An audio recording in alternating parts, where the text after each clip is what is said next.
Today's conversation will be about my travels in the Middle East, particularly in a city, or excuse me, in a country called Jordan.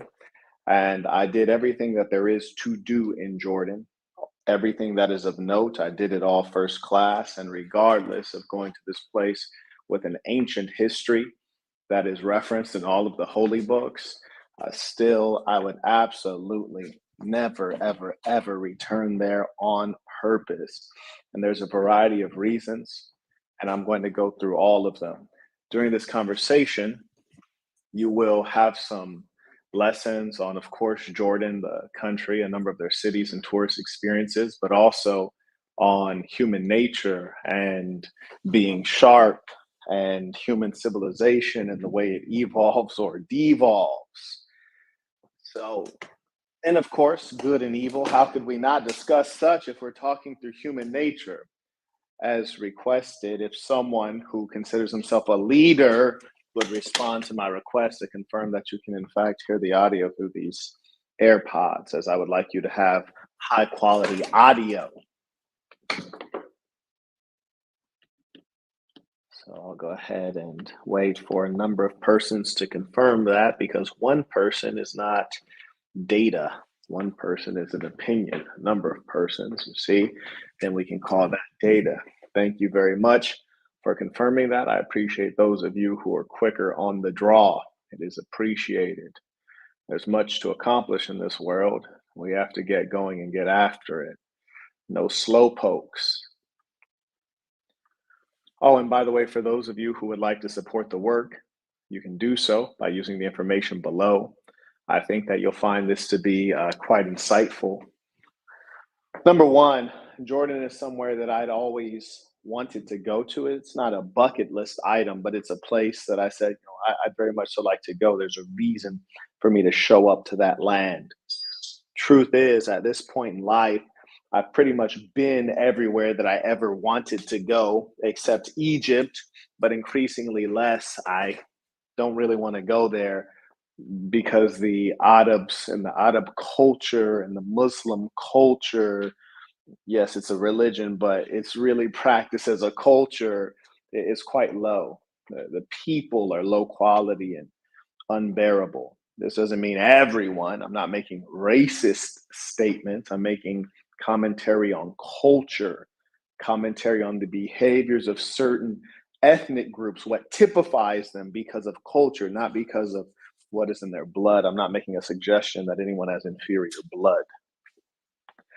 Anyways, so Jordan, you all may have seen those beautiful historical monuments carved into the facade of mountains, into the sides of caves, into stone. It's absolutely gorgeous and remarkable. Even in pictures, it looks good. That's how you know it's really something. I've seen it on Google Images, and young lady I was involved with for some time had lobbied me to go there. I didn't have any business affairs in that part of the world, didn't have any philanthropic activities, and so I didn't happen to get around to it when I was involved with her.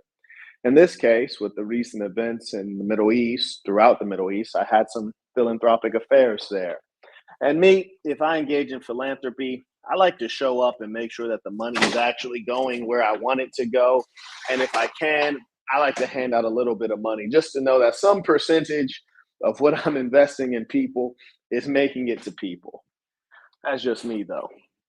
Tremendous levels of waste go on. For example, in the Midwest, there was one government, a government in the United States, that received some COVID funds, and they were supposed to use that funding to help the people in that municipality.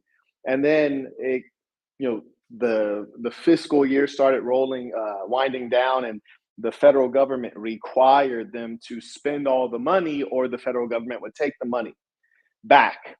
So instead of refunding the money to the federal government and allocating it intelligently, this particular local government, city and or state government, decides to just willy-nilly give out the money to its citizens, some of whom are addicted to substance, many of whom have criminal backgrounds, very few of whom are productive individuals who know how to allocate capital. So they basically wasted the money, which is why I'm saying when you give philanthropy, you need to be strategic about it. This is why taxes need to be low. Government is not good at allocating capital. In fact, not many people are good at allocating capital. Mostly successful business people are good at allocating capital, which is why I always say the government should be run by business people. People who are in government really shouldn't even have a salary. You should be there to contribute, to give back.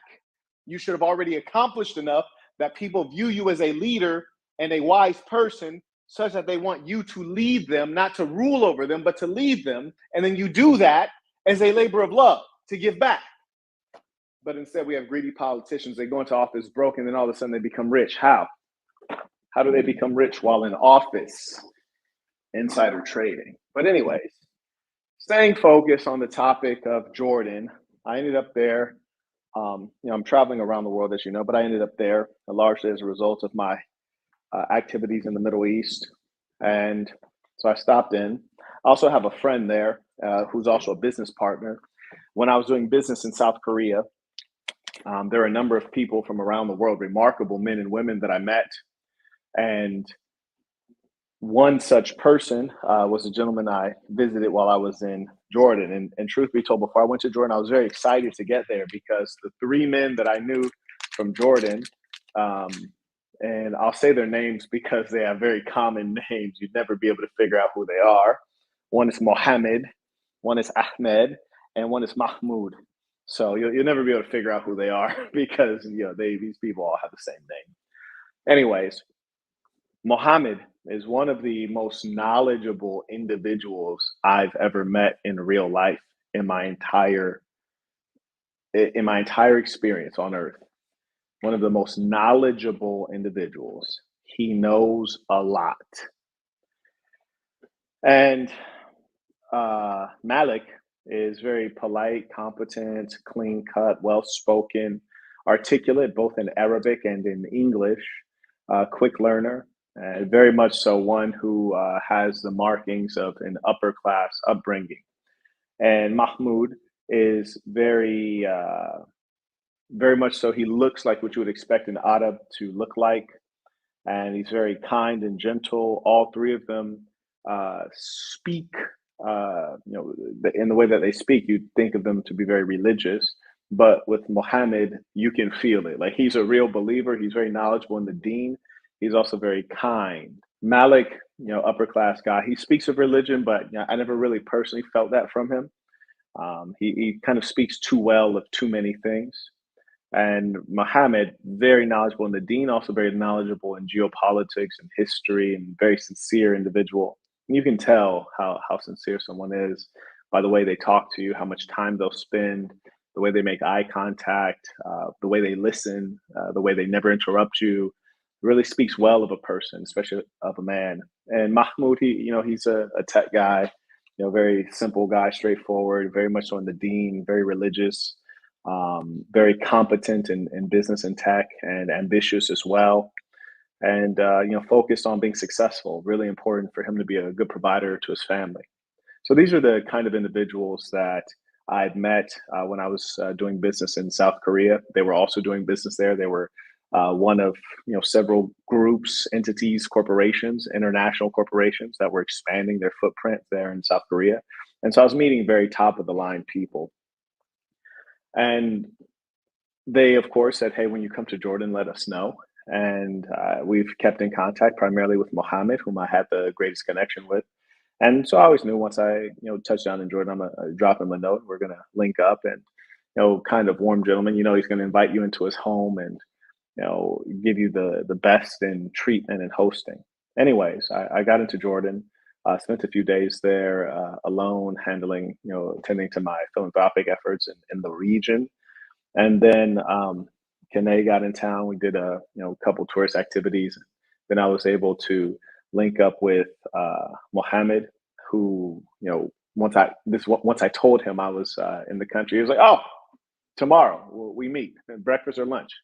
And then I got his message late, and then he said the same thing next day. And he took me out for a breakfast. We had many hours of conversation. I spoke to you all about some of that conversation in a separate live, which you should check out, which I think was just very enthralling. Anyways, my experience with Mohammed, uh, the exceptional man that I know, is radically different than the experience that I've had with Jordanians, and the experience I've had with Jordanians has been very consistent, very consistent, such that I don't feel like I'm opining. I feel like I'm providing you with a report based on data and me, journaling every day on what my experiences were in that country. And it was really disheartening. And anytime I've ever questioned Islam, and mind you, I love all of the religions. I really do. I promote all of the major monotheistic religions. If you're a Christian, a Muslim, a Jew, a Catholic, a Mormon, a 76 or a Joanger, a Mennonite, Amish, whatever you are, I encourage you to be better at that. I think it's generally a good thing. I think religion generally is a good thing. I've never questioned Islam more than when I'm among the Muslims. Like when I'm among the Muslims, I'm like, yo, this stuff does not work. This stuff is super, super ineffective.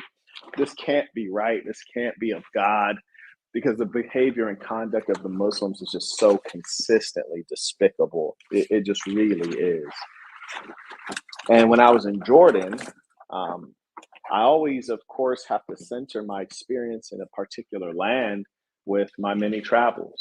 I've been around the world, taking many spins around the world.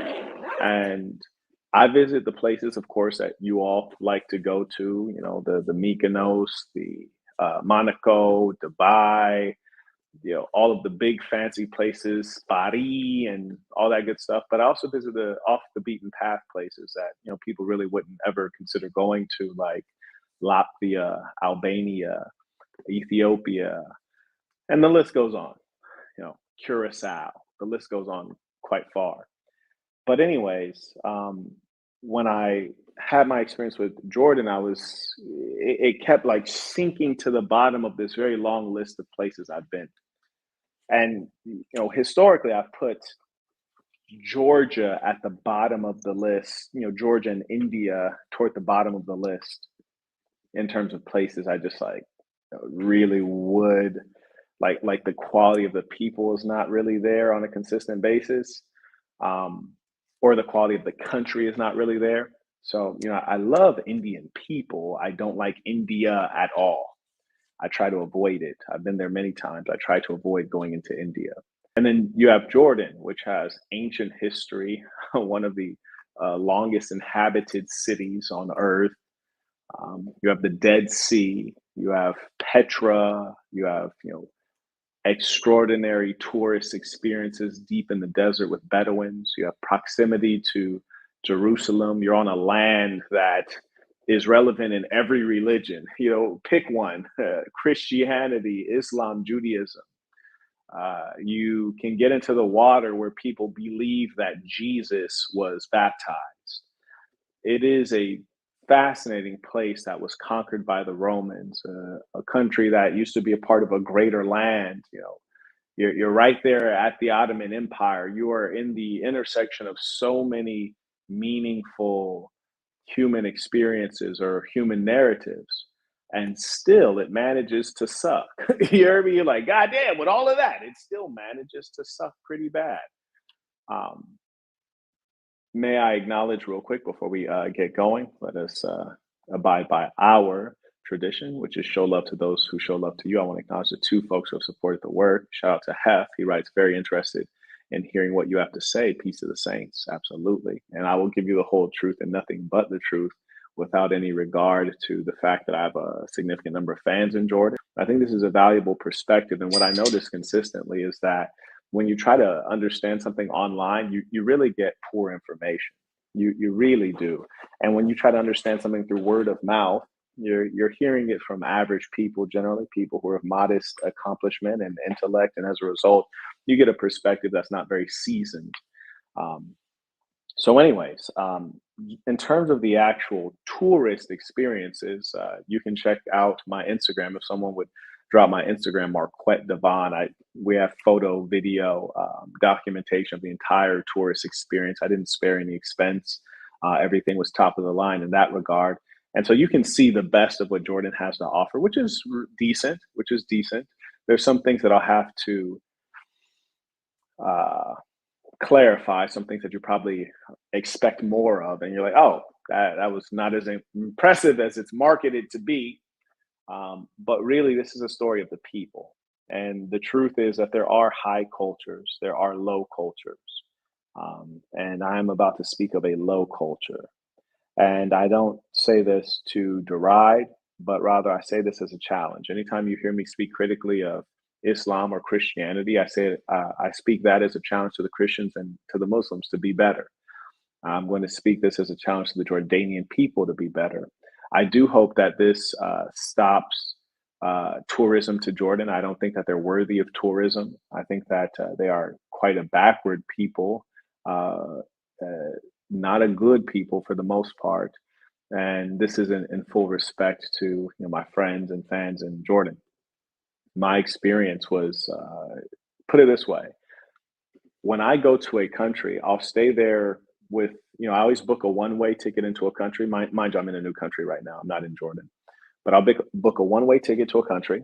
I'll stay there as long as, times are good, food is good, might do some touring, might have some business affairs, or I might just get comfortable there. There are places I've gone, I just got comfortable and just stay a month and a half. I don't have to leave. And so Jordan, I left in a hurry. You see, I was so disgusted with the consistently poor experience in Jordan that I actually just booked a flight after one particular experience. So I booked a flight on Sunday to depart on Sunday. That's how bad it was. And mind you, I booked this flight despite my good friend Mohammed having invited me to his home on Monday. He was throwing a lunch for me, like bringing, hey, I'm inviting my mom and my dad and my business partners, whom and my family and my wife and my kids. And I was like, nah, I appreciate it. You have no idea how much I appreciate it, and I'm honored, but I'm leaving. I can't stand to be in this place any longer. I truly believe in that three sentence Bible or three sentence Quran or three sentence Torah, however you like to call it, which is number one, be yourself. Number two, be good to yourself. Number three, be good to good people. For me to be good to myself, I got to get up out of here. There's too many bad people here. And be good to good people. That means you need to be around good people.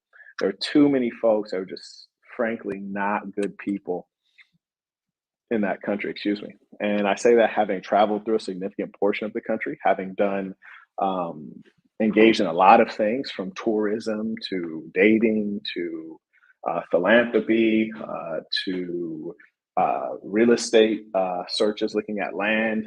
So I'd engaged a number of people in different walks of life and just found consistently like, good Lord, if you want to get lied to, cheated, bamboozled, hoodwinked, uh, come here, come to Jordan because they are good at it. And it's like they take a pride in it.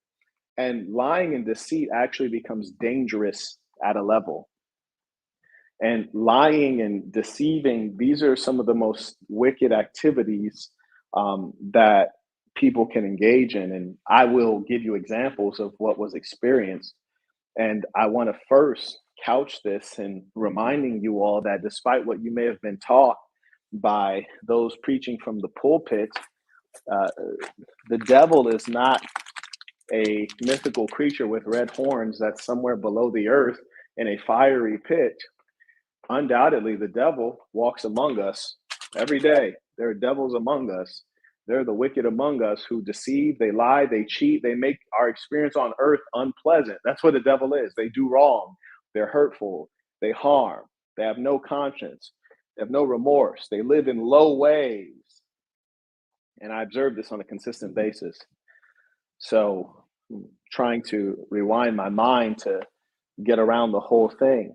So, number one, it's important first to understand the Jordanian currency in this story.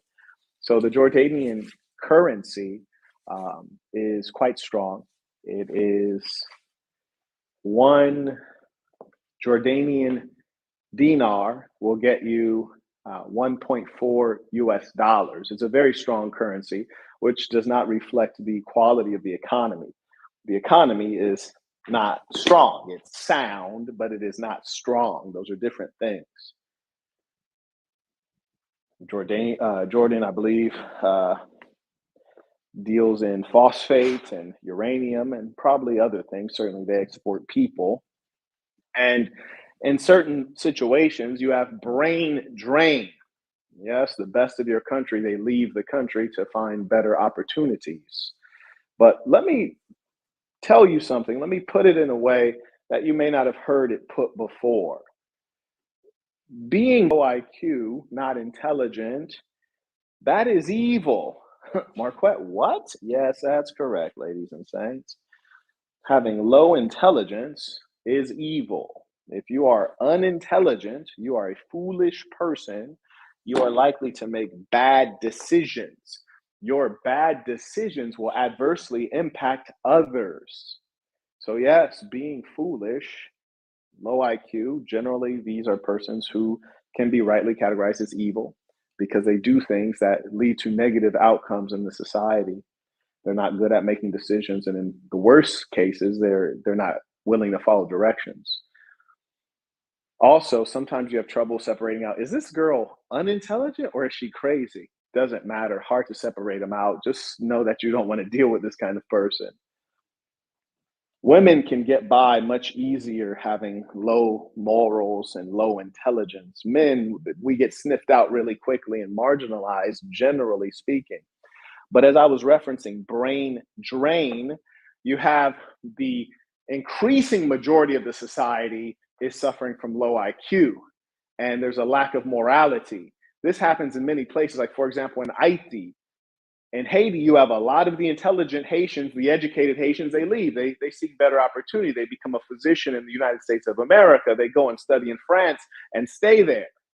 They go to French-speaking countries that are well-to-do and stay there, thereby leaving the lower class persons becoming an increasing majority. Of course, the lower class, the less intelligent, are already a majority. But when the intelligent people leave the society, then there's too few decision makers. There's too few people who are moral and principled. There are too few people who have wealth in abundance, meaning they don't have to steal from each other.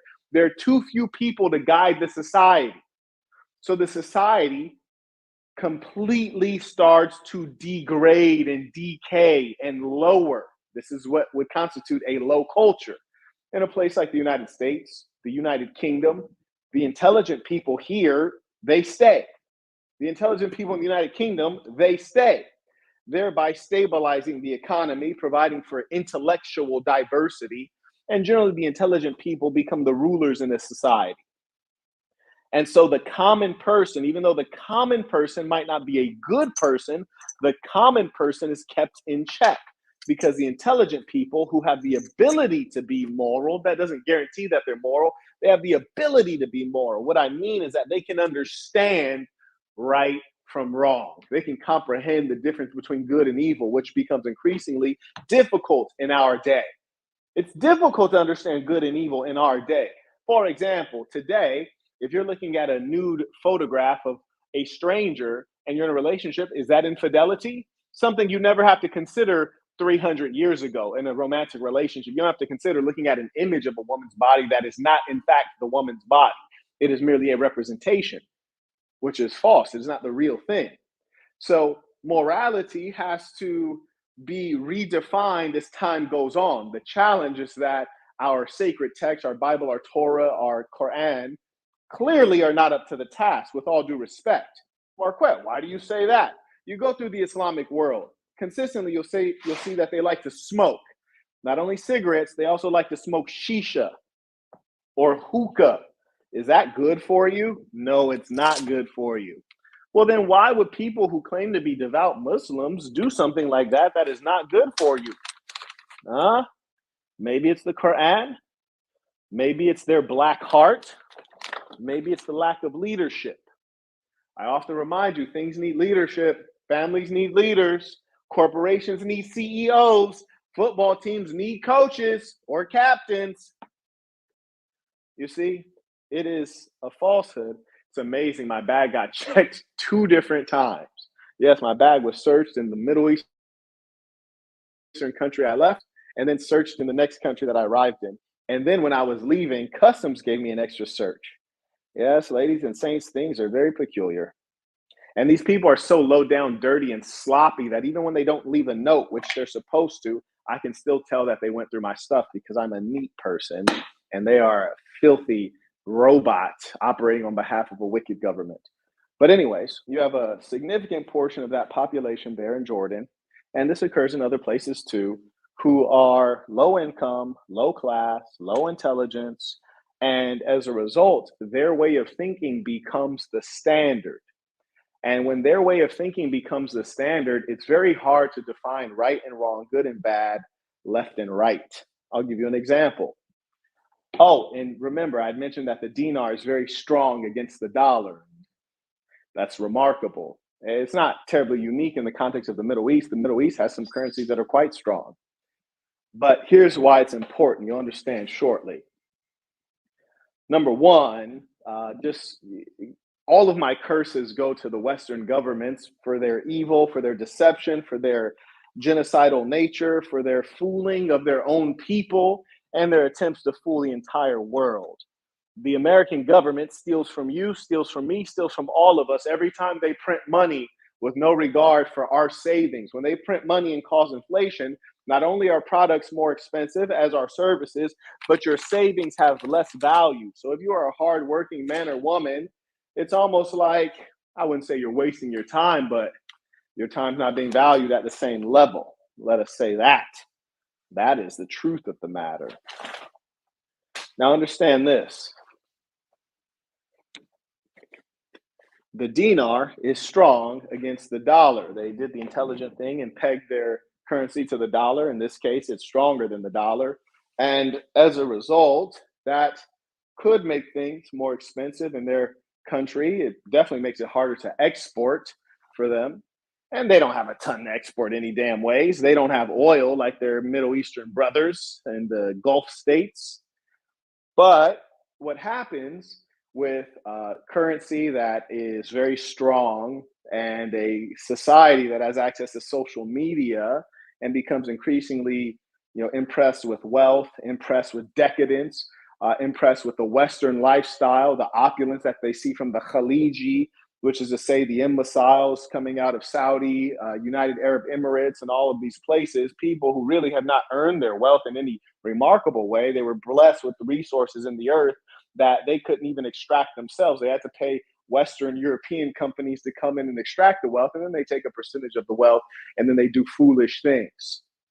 Yes, shout out to the rulers in the Middle East, very few of whom are good Muslims. I couldn't think of any. That's why you consistently see when you have these religious radical groups coming out of the Middle East, those who actually try to hold the line of the deen, they never are in agreement with the current rulers of their societies. Not only are they against the United States and the former colonial powers, they're also against their own countries because the governments are clearly corrupt. Anyways, as I was saying, the dinar is a strong currency. The people of Jordan, they want the things that they see on television, just like the citizens of the UK and the United States want those things.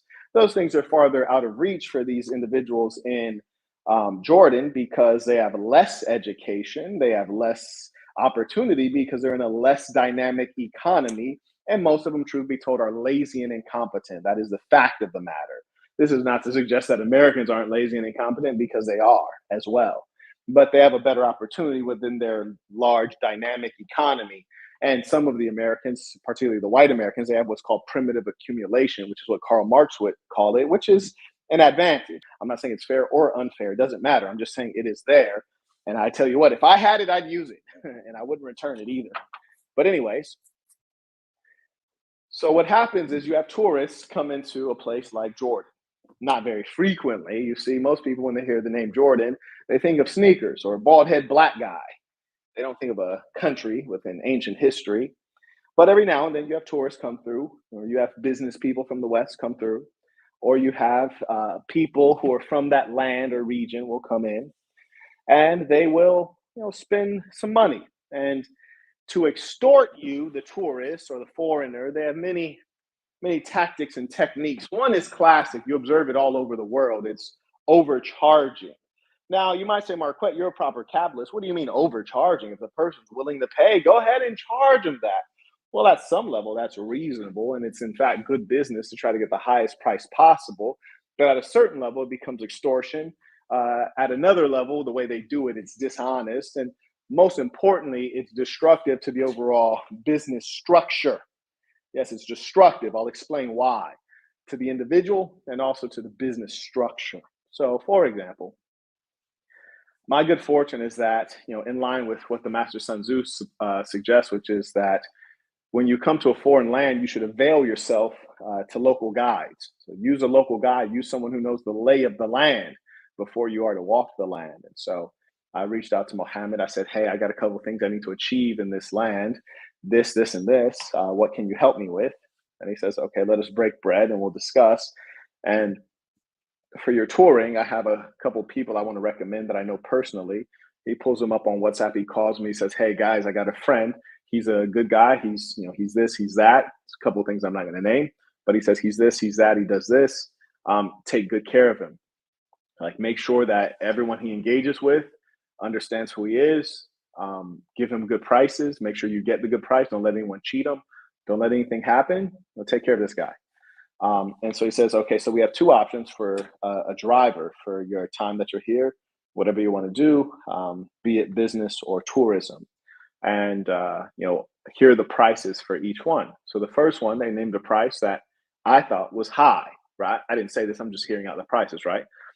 So the first person provides a price that I thought was high. They're providing the price in their local currency. In dollars, it was high. But here's what was important.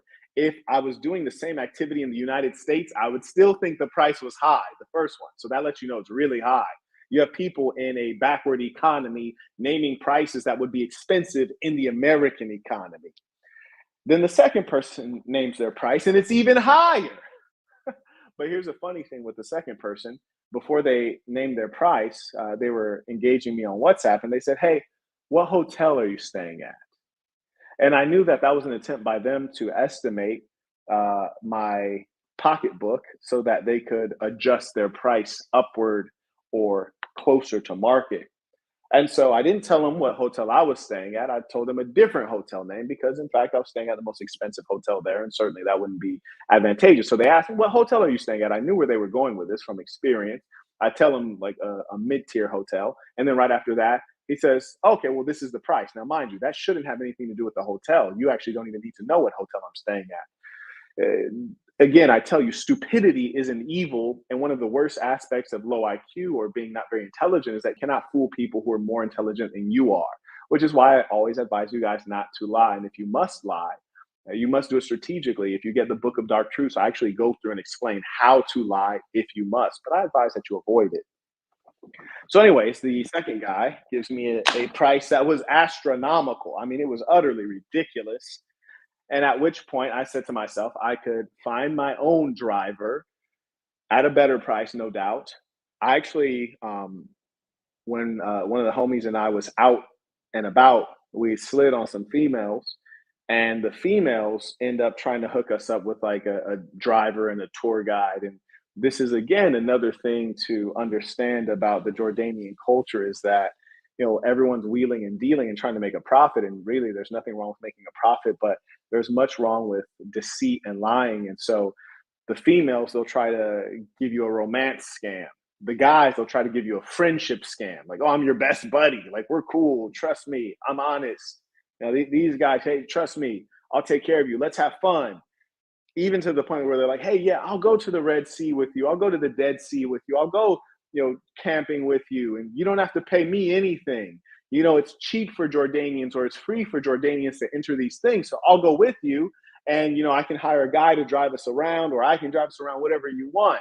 And so there's many masks that they wear, and their deceit and trickery is actually embedded in the culture itself so deeply that these things are normal to them. And that's the problem. These things are normal to them. I'm going to describe a number of things that are extraordinarily peculiar, weird, and inappropriate, but to them is normal everyday stuff. So I say to myself, I could take the offer that we had slid on some females, and then they end up trying to basically make a buck as well. Um, and we could have taken the driver that they recommend. I could look up drivers online and find a complete stranger, a company, or I could take one of the two drivers offered by Mohammed. Now, the thing about Mohammed, he's a businessman. He's very organized, reliable, intelligent, honorable man. He's what a Muslim should be. He is the best of what a Muslim should be. And so I said, I'd rather pay more and take one of Mohammed's guys, because I know even though I'm for sure about to be taxed and overpay, despite that, he says he knows these guys and I trust him. So I know that there's going to be a limit to how much they screw me over, right? Like, it's not going to be insane. There'll be some sort of a limit, upper limit. And when I'm negotiating deals with others, they should be able to cap those deals and make sure that I'm not getting done dirty, or they'll go do the deal for me, as their own deal. I take one of the offers for the second guy. And you have to really be aware as you move through any land, even if it's your homeland. You have to be aware it is a man's responsibility to maintain a level of militance and awareness. It is our responsibility to do so, not only for our own safety, but also for those who are under us, under our leadership. That's why we are of such great value. Because while the woman and the child can be ditzy, goofy, joke around, not pay attention, and be unaware, and just do what's called enjoy life, you need to have your head on the swivel. Keep paying attention. Engage in toil. Yeah, that's your life as a man, which you can enjoy it if you're a real man. But there's a different level of lightness that a woman and a child has, because it's not their responsibility. I see you guys every now and then, you'll say things like, oh, like that man, he's sitting kind of zesty, or, oh, he look a little bit saucy. Well, what does that really mean? Or you'll even see a guy smile. I kid you not. I looked on my community tab, psychopath, one of these haters, they said, why he smiling so big? I'm in there with a beautiful woman. You heard me? I'm next to a beautiful woman. Apparently the hater said, I smiled too big. Now, it makes sense. Why does that make sense? Because as men, we're so monitored. There's so much, I wouldn't say pressure, but best I'll come up with for the moment. But there's so much pressure to be strong, to exercise leadership, to show dominance, that we can't even smile. And then if we do smile, we can't smile too big. We can't even be at ease. We can't get too comfortable. We get too comfortable, like he's sitting zesty. We get too comfortable, like, oh, he's standing in a zesty position. A woman can put her body in any strange formulation that she wants. She can get so comfortable. But a man, you sit down, why he cross his legs like that? Why he smiling so big? That's the difference. That's what our existence is. So I take the deal with, I don't even want to call it a deal, because it wasn't a deal, and I know it wasn't a deal. I take the arrangement with a guy named Mohammed. So Mohammed connected me with another Mohammed. And immediately, of course, I know that I have to be conscious, because already observed that the Jordanians are not straightforward. This whole Islam thing is a scam for the most part. They use this, though, you meet them, assalamu alaikum wa rahmatullahi wa barakatuh. They're like, oh, my Muslim brother, wallahi, where are you from? I'm from the United States. Oh, you're from the United States, my brother. Come here, let me show you something. I'm gonna take care of you, my brother. I'm honest, and I know, you're my Muslim brother, so you get special price, you get special deal. It's all nonsense. It's all lies. And you'll hear more of it. It'll be more blatant as I go on, but they actually use Islam to scam you harder. Yes, they use the deen of Islam to scam harder. They use a good thing to do something bad. This is not unique. This occurs in other parts of the Islamic world. Morocco is a great example. I remember, and I've been to Morocco like 7 or 8 times, in various parts of Morocco, not just like showing back up to the same city, various parts. I remember one time I was in Marrakech, and there's a beautiful Moroccan young lady I had met, and we had spent a couple of days together, and we were going up to my hotel room to fetch something, not even to engage in anything physical, but just to fetch something. I didn't want to leave her waiting by herself. And so she was walking with me to fetch something. And when she was going up, the guy at the front desk says, excuse me, brother. Aki, excuse me, brother. And she cannot go up there. And you think, oh, okay, this is a proper religious country. She can't go up there. It's not right. But then he finishes his sentence. She can't go up there unless you pay a fee. What? A fee? A fee for what? I have the largest room at your hotel. A fee for what? If my room does not come with multiple occupants, whose room comes with multiple occupants? I got the biggest room here. You're telling me I can't have more than one person in my suite? That doesn't make sense. So what do you mean?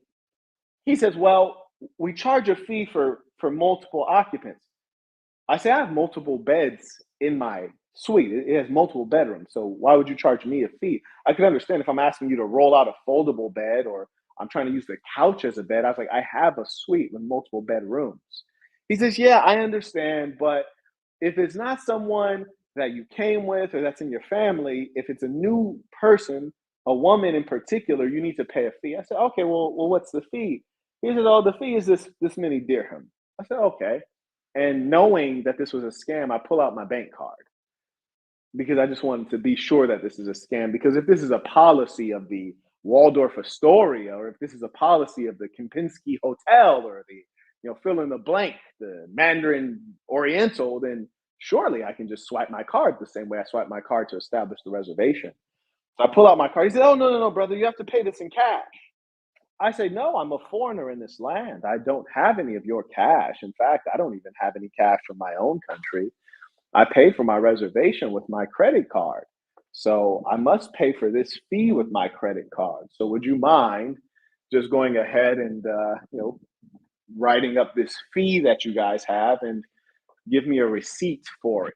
I'll need a receipt. I should be able to expense this as a business expense because this is a business trip.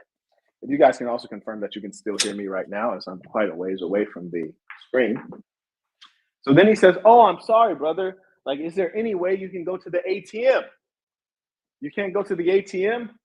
I say, no, I cannot. I have to use my card. I cannot go to the ATM. It won't work. Then he says, okay, well, just go. Go where? Just go. He was angry at this point because he was not able to successfully scam me. So when he was scamming me, he was saying, you're supposed to be married, in the deen, you can't be alone with a woman that you're not married to. So we have this policy that we have to charge if a woman goes up to your room because we have to charge it like it's another room. Because technically, if you're not married, she can't be in the same room. So we have to charge you for another room. I said, okay, but are you going to give me another room? He's like, no, but we have to charge it like that. I was like, okay. So he's using the religion to scam. And this is very common. And that's why, you'll hear the dim-witted. They'll say, oh, Marquett, he's against Islam. No, I'm against fake Muslims. Marquett, he's against Christianity. No, I'm against dishonest Christians.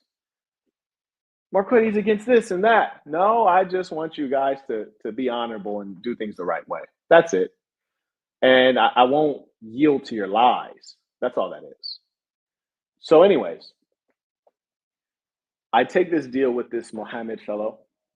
He has the name of the prophet, peace be upon him, and behaves this way. It's amazing. And he comes to my hotel to pick me up. And he was supposed to go to the homie's hotel after that to pick him up.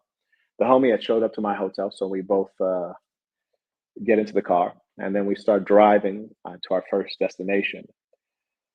And on the way to the first destination, which was supposed to be approximately a 3-hour drive, then I noticed he's driving very slowly.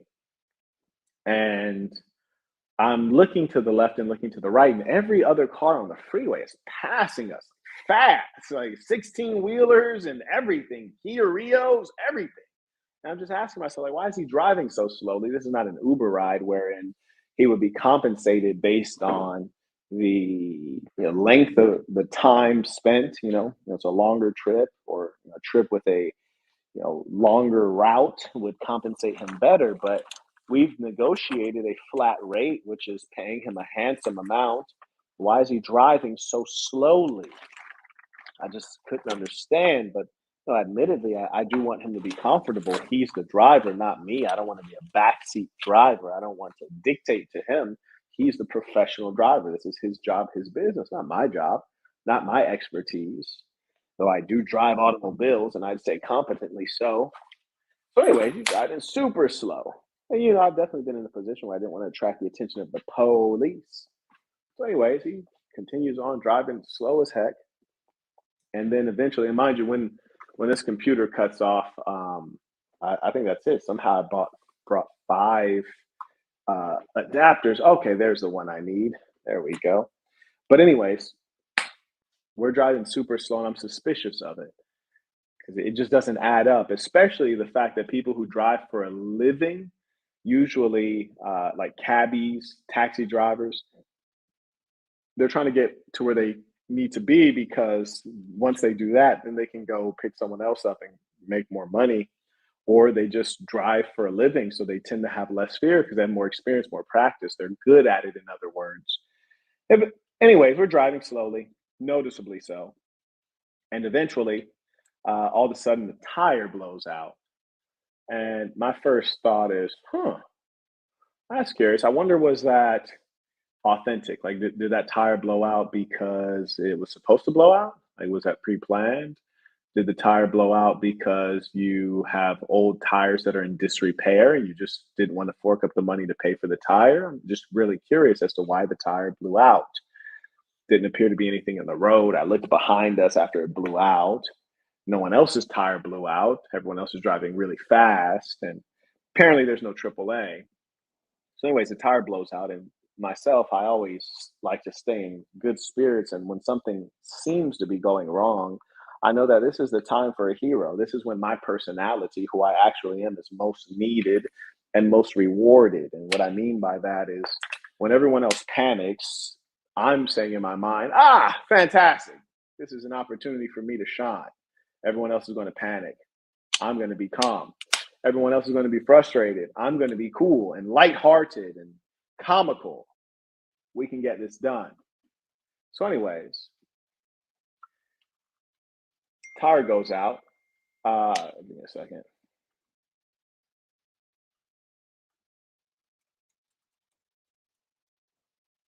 Tire goes out, and the guy's like, "Oh, I'm sorry. I'm so sorry." And I said, "Oh, don't worry about it. You couldn't have prevented that. It just is what it is. Alhamdulillah." And he says, "Okay, brother."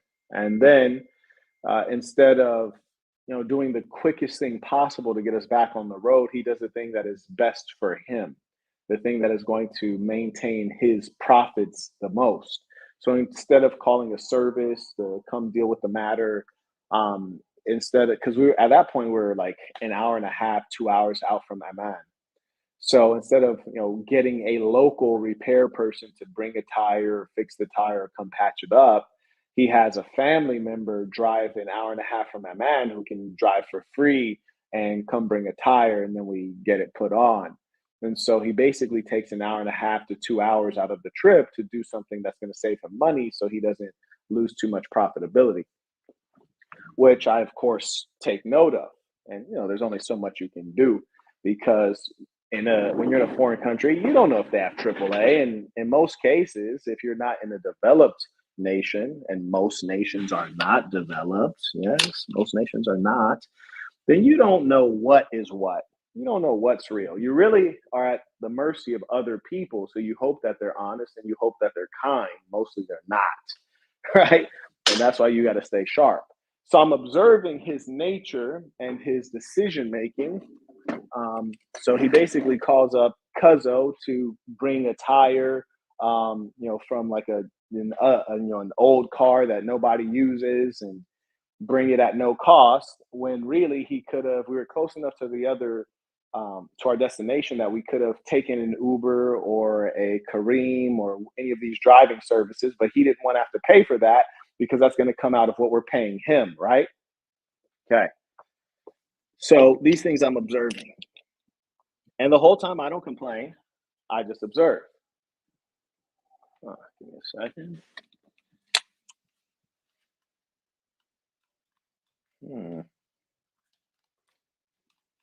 Just trying to make sure that this thing actually works here. And so that was the first thing that was giving me an indication of this individual's nature. Also, when I speak of lower classes or lower people or inferior people, this is a real thing. And this is not new and this is not exclusive to the Arab world or the Muslim world. Evil people have been growing to dominate for a long time. There's always been a struggle against good and evil. And the truth is, there are fewer good people than there are bad people. It's easier to be a low person. What I mean is this: is it easier to be fat or is it easier to be strong, muscular, in shape? Well, of course, it's easier to be fat, right? Always tell the truth, or is it easier to every now and then tell a white lie to just to get by, to escape blame, to avoid accountability? It's of course easier to lie periodically. You protect your ego, you protect your image. So it's much easier to be a low person as opposed to an honorable person or a good person. So even in the United States of America, we can observe that in the past, we try to have a law called prohibition where we prevent people from drinking alcohol. And alcohol is a known evil. In all of the good books, we speak of such.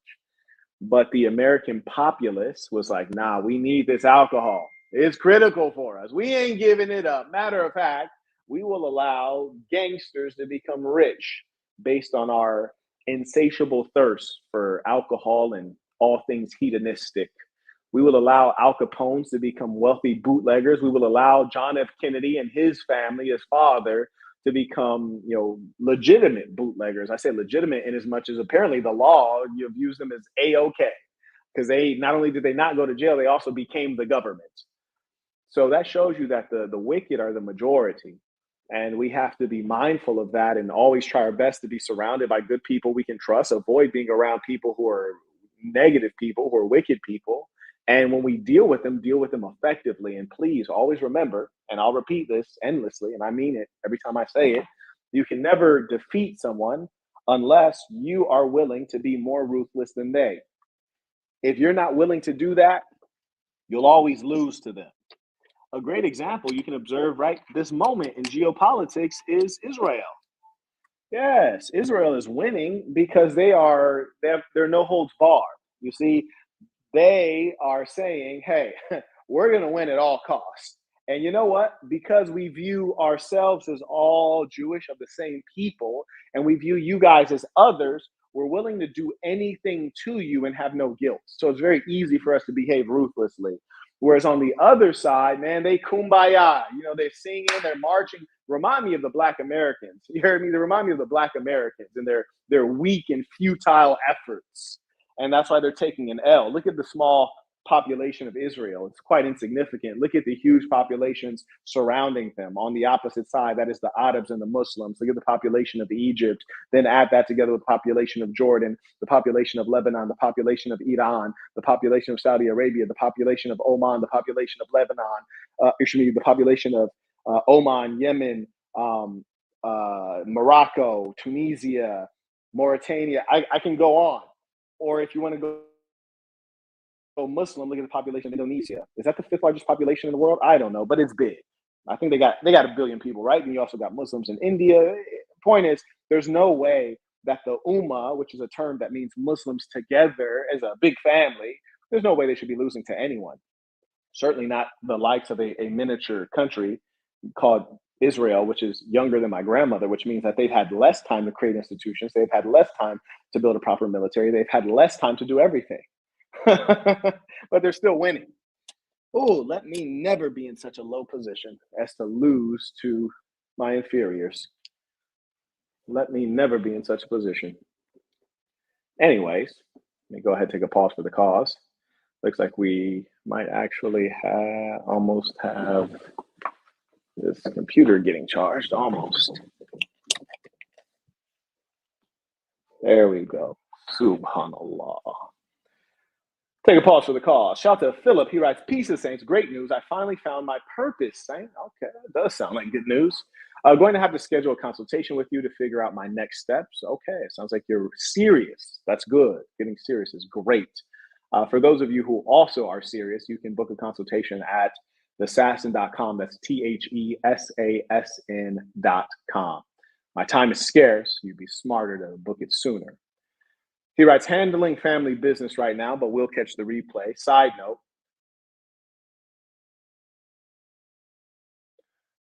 Oh, okay. Got you. Okay. I got you right here. Let me duplicate this tab. And for those of you who attended the Book of Dark Truth Summit, Jason has provided me a listing of those who still need access, and we will get you set up. So fear not. May I acknowledge Christopher? He writes, tuition, wishing you safety upon the rest of your travels, Mr. Burton. A blown tire could have gone a million different ways. That's correct. It absolutely could have. But here's why I was suspicious.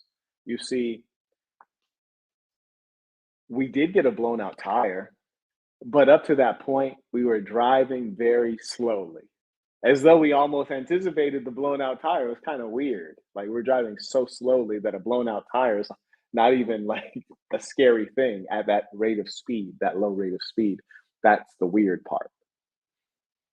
And you got to think twice. And the reason you have to think twice is because you're in a den of wolves. And really, they're looking to feed off of you. The global economy has been out of whack due to Joe Biden.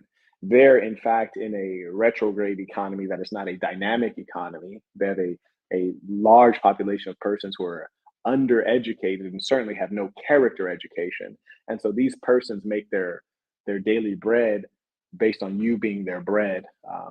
High numbers of dishonest persons who are scamming, cheating, and it is what it is, and we're going to talk about it. Shout out to Emmanuel. He writes, Peace of the Saints, tuition. And if anyone has any objections and they want to send in their $15 and come on and say, hey, I'm Jordanian, I want to explain it, we can have a conversation about it. I'd be happy to. Shout out to Johnny. He writes, Peace of the Saints, supporting the work via Venmo. For those of you who would like to pay with Joe, you can support the work right there. For those men who would like to stand up, that is the information.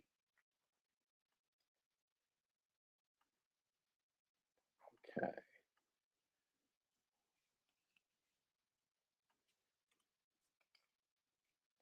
May I also acknowledge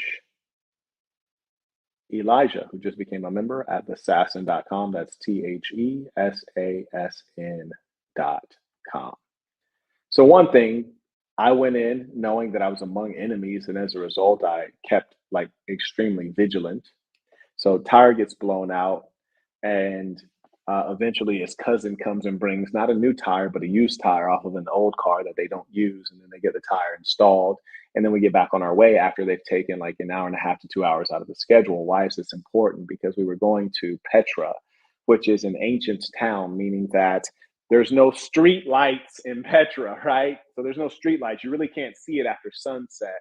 It's also quite large, so there's a lot of walking to do. So you're seeing it slowly, so you need more time to see it. Furthermore, it gets extremely hot because you're outdoors and you're walking on foot in the desert. So we left at 5 a.m. to get there so that we had as much time, especially before the blazing sun and before the sun would set. And then he just took an hour and a half to 2 hours out of our schedule, and we still hadn't even had a chance to eat before going there. Then we finally arrive, and oh, mind you, there's a number of police checkpoints throughout, and this is a scheme of the Jordanian government. The governments of the world are wicked, and you'll find this scheme consistently, which is to say that they try to have as many people as possible work for the government. It creates loyalty to the government, as they say. Do not bite the hand that feeds you. So as a result, they're going to try to be the hand that feeds. That's what governments typically do. In Africa, they call it patronage. Everywhere else, they just call it business as usual. Or they call it cronyism in Africa, but everywhere else, they just call it business as usual. So anyways, the government in Jordan employs about 30% of the population through various means. And we went through a number of police checkpoints, which were really just a formality and a waste of time. You show up, they say, oh, hey, who's in the back? He says, Americans. And they say, oh, okay, hey, welcome to Jordan. They ask the guy for like three forms of freaking ID, and he pulls them out, and he's like a bumbling fool about it. And as I observe him, I could tell that he's A, low IQ, and B, he's a good boy. And C, that he was feigning brotherhood and feigning identifying with me and my friend. He's like pretending. You could tell. He doesn't identify with us, doesn't have any particular love for us. He's not a very intelligent person. He is a good boy, though. He's not a masculine man. He is not an alpha male, certainly not an apex predator. So he's a good boy. He's a low IQ individual, and he does not identify with us. And so all of these things really don't go in our favor. So, anyways, every time we come to a police pit stop, he seems to be thrilled, and he's very much so praising Jordan as a country and the Jordanians as a people, which is fine. I mean, human beings are inclined to think too well of themselves. That is a condition of being human. We overestimate ourselves. And so, he's every now and then giving us unwanted pieces of, praise for the Jordanians and the Jordanian government and the Jordanian way of life. Although it's like, bro, I'm not blind. I can see this shit is in shambles. Oh, this is in shambles, my boy. So we keep coming to the police stops. And I kid you not, our total trip, we probably went to 8 police stops, 8 of them. And so, anyways, he was under strict orders from Mohammed, my friend, like, hey, don't let anyone cheat this guy, take care of him, make sure deals are good, make sure people are getting good prices, things like this. Undoubtedly, he did not do this. So, anyways, I'm noticing the way he's engaging with people, super obsequious and like kind of when Black Americans call someone an Uncle Tom, that's the way he behaves, overly groveling and like assalamu alaikum, oh, my brother Aki, yeah. Hi. No, it's like just like a little too like light and happy and bubbly for a grown man. And you might say, well, Marquett, what's wrong with being pleasant and as a man? But really, there's not much wrong with it, except that when someone says, oh, so and so's a nice guy, that's generally an insult. Why? Well, it's an insult because the underlying reality that we are all aware of is that when you're the boss, you don't have to be a nice guy. When you're in the power position, you don't have to be a nice guy. You get to be real. You get to be honest. When you're weak, oh, you got to be a nice guy. When you're a homeless person peddling for money, they're so polite. Oh, hey, God bless you, man. Do you have a quarter or a dollar to spare? God bless you. It's so nice to see you. I hope you have a blessed day. Homeless people, right? When they're asking you for something. So it is never the strong man that is, unduly groveling and nice. It's the man who wants something. It's the man who's weak. It's the man who's hiding something. It's the man who's deceiving. That's the man that's overly nice. It's the man who wants to sleep with the girl but doesn't think he's qualified or attractive enough or wealthy enough or charming enough or funny enough. He doesn't have the confidence. And so he simps to her. He's overly nice. He gives her too many gifts, too much praise. Those are the people that you need to be suspicious of, the ones that are overly nice. And I see that he's engaging people in this way like a good boy. So, anyways, once we get past a few of these police stops, we're kind of like making some assessments of this fellow's personality. He tells us like, oh, like when we see each other in Jordan, we say assalamu alaikum, and then they tell us wa alaikum assalam. That means that we are brothers. We are brothers. We are Muslim brothers. So we all love each other in Jordan. That's why Jordan is so peaceful. We all love each other. Okay. Also, don't forget that you guys are controlled by the CIA and by America. And also your king, the Hashemite king, came from another place, and the tribes here were too weak to kick him out. So like you don't have a history like the Zulus, for example. Like you're not the Zulus. So we're like people, the foreigners pulled up and you tried your best to fight them off. You guys pretty much folded like a lawn chair, which is fine. It is what it is. But like don't give me like we are brothers. Like when we say assalamu alaikum, like, nah, my boy, like when you say assalamu alaikum, that's like a basic Islamic greeting, but it has no meaning because none of you guys are serious about your deen. You see, like I see a lot of your niqabis look like fat shadows. So you're gluttonous, okay? You guys lie left and right. Isn't one of the many names like, Allah subhanahu wa ta'ala has many names, right? He goes by many names. Allah, and even the Prophet Muhammad is referred to in different ways, like Alameen. And the Prophet Muhammad was well regarded, and he was brought in as one to broker deals and to settle disputes among the tribes because he was such a fair, honorable, honest man. That's why Khadijah, his first wife, was the woman who trusted him to go do a business deal for her, to travel and do a business deal because he was so honest, which is ironic because your name is Muhammad and you're not honest at all. You're a great deceiver. So anyways, he's telling us all these facts, air quotes, about Islam and Jordan, not telling us anything new that I didn't know or the homie didn't know. But he's exaggerating, which is another form of lying, exaggeration, hyperbole. Anyways, we stop to have something to eat once we finally arrive at Petra, which is where you have the treasury and the other beautiful monuments carved into the rock. And the question is, and this is a trivia question, I don't know the answer. Maybe I do.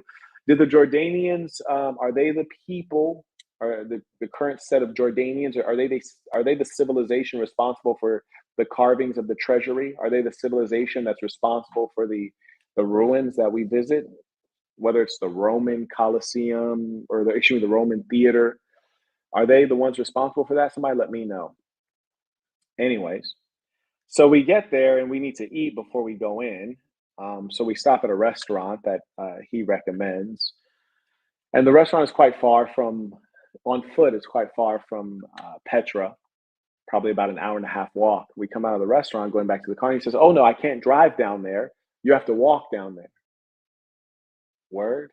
He's like, "Yeah, it's about an hour and a half walk." Or she, at that point, he didn't say it was an hour and a half. This is also things he does. Mind you, he's driving an fully electric car on this long trip. So he said, "Yeah, you have to walk down there. Legally, if we're not a local car, we can't drive down into Petra. You have to walk." I was like, "An hour and a half?" Or I didn't say an hour and a half. I was like, all the way down there, because we're like at the top of the mountain. It's like at the bottom. He's like, "Yeah." He's like, "I'll walk down with you." Okay, so we walk. And then halfway through, he's like, "Oh, by the way, it's about an hour and a half." And we're kind of like, "Damn, word, that's really strange." So I say, "Well, if you can't walk down," I was like, "does that mean we need to walk an hour and a half back to meet up with you?" He's like, No, no, no, no. I'll come get you."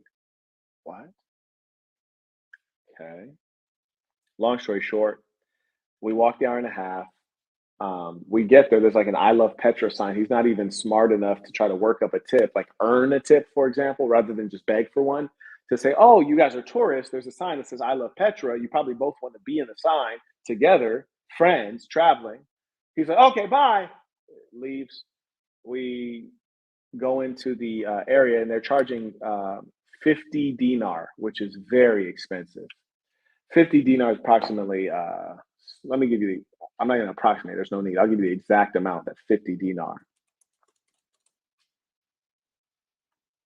50 Jordanian dinars, 70 US dollars per person. So it's 70 US dollars per person for us to get in to Petra. That's expensive. And I say that's expensive in light of everywhere I've gone, the Great Wall of China, the Golden Bridge, like various places that are just epic, like the Jesus statue in Brazil, like the things that everyone knows. I've gone there. Like this is expensive.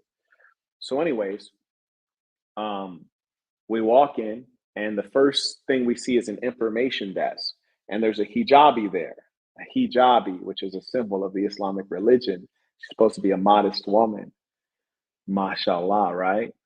So we walk up to the hijabi where it says information, and mind you, our tour driver never told us we needed to buy tickets at all, but it's fine. I get there, we find out we have to buy tickets. That's fine. I think he did a bad job in not warning us, which is fine. Fortunately, we had cash. So then we go to the information desk. Like, "Oh, hey, how do we get in?" She says, "Well, you need to buy tickets." "Oh, okay. Well, where do we buy tickets?" She says, "You can buy tickets right across there on the other side of the hall.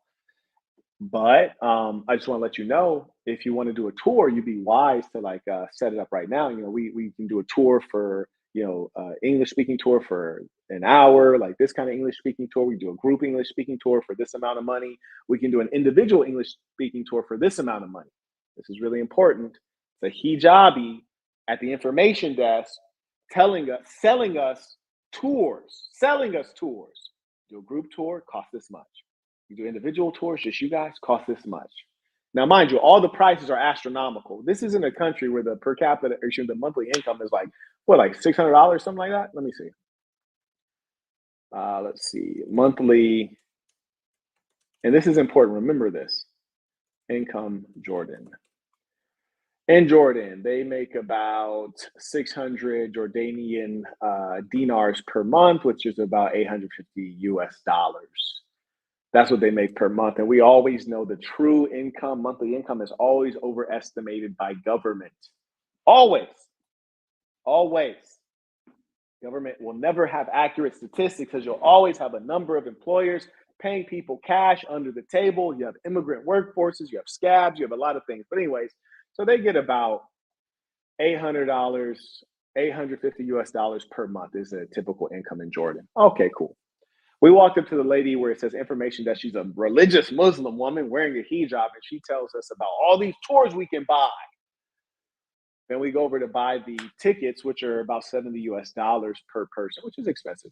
And it's also worth noting to you guys who love diversity, equity, and inclusion that there's a different price for everyone. There's a price for Americans, then there's a price for Arabs, people who share our race. Yeah, there's a racial price. Yes. And then there's like a free for Jordanians. Yeah, it's like basically free if you're Jordanian. Okay. So if you're us, it's free. If you're like us, it's cheap. And if you're not our race, your ass is about to get taxed. Okay, cool. It is what it is. Boom, pay the money. Then we turn, because generally I don't want to go on the tour in a place where there's people who are dishonest, because I don't believe that they're telling me real history. And as someone who will remember what you said, I am one who gives information. So as a result, I don't want to learn the wrong information. I don't want to learn the wrong information. Okay, there you go. Boom. So, gentleman right here, he says that is a lie. Trust me, it's around 300 Jordanian dollars, which is $420. So he's saying the monthly income is closer to $420. That's what I said. Government data on things like this is always wrong. Even development data on infrastructure is always wrong. Like, for example, if you compare Nairobi, Kenya, and Dar es Salaam, Tanzania, on paper, the data seems like they should be like far off, but they're a lot closer together. The data's wrong. It's not reliable. But anyways, so I didn't want to take their paid tours because I don't trust that the a people who I find to be consistently dishonest are going to go through and be academically equipped enough as a historian to explain these things to me. I don't believe it. So I'm like, nah, we don't want your tour. But as we're walking, we see a huge TV that has flashing screen, like it's like going through a slideshow. And one of the slides says, free English speaking tours with your ticket purchase. So the ticket you pay to get in, it comes with a free English speaking tour.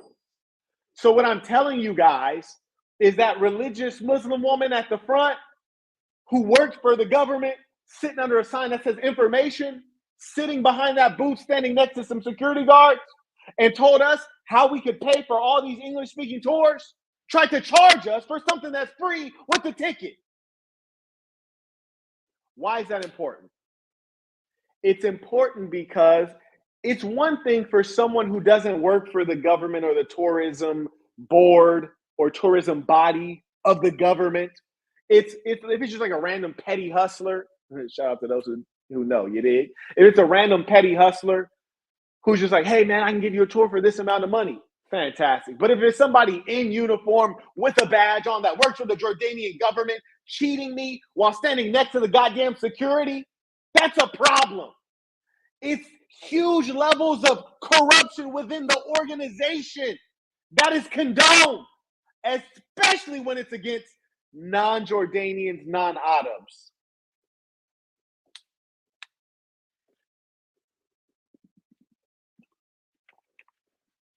I'm gonna let y'all marinate on that.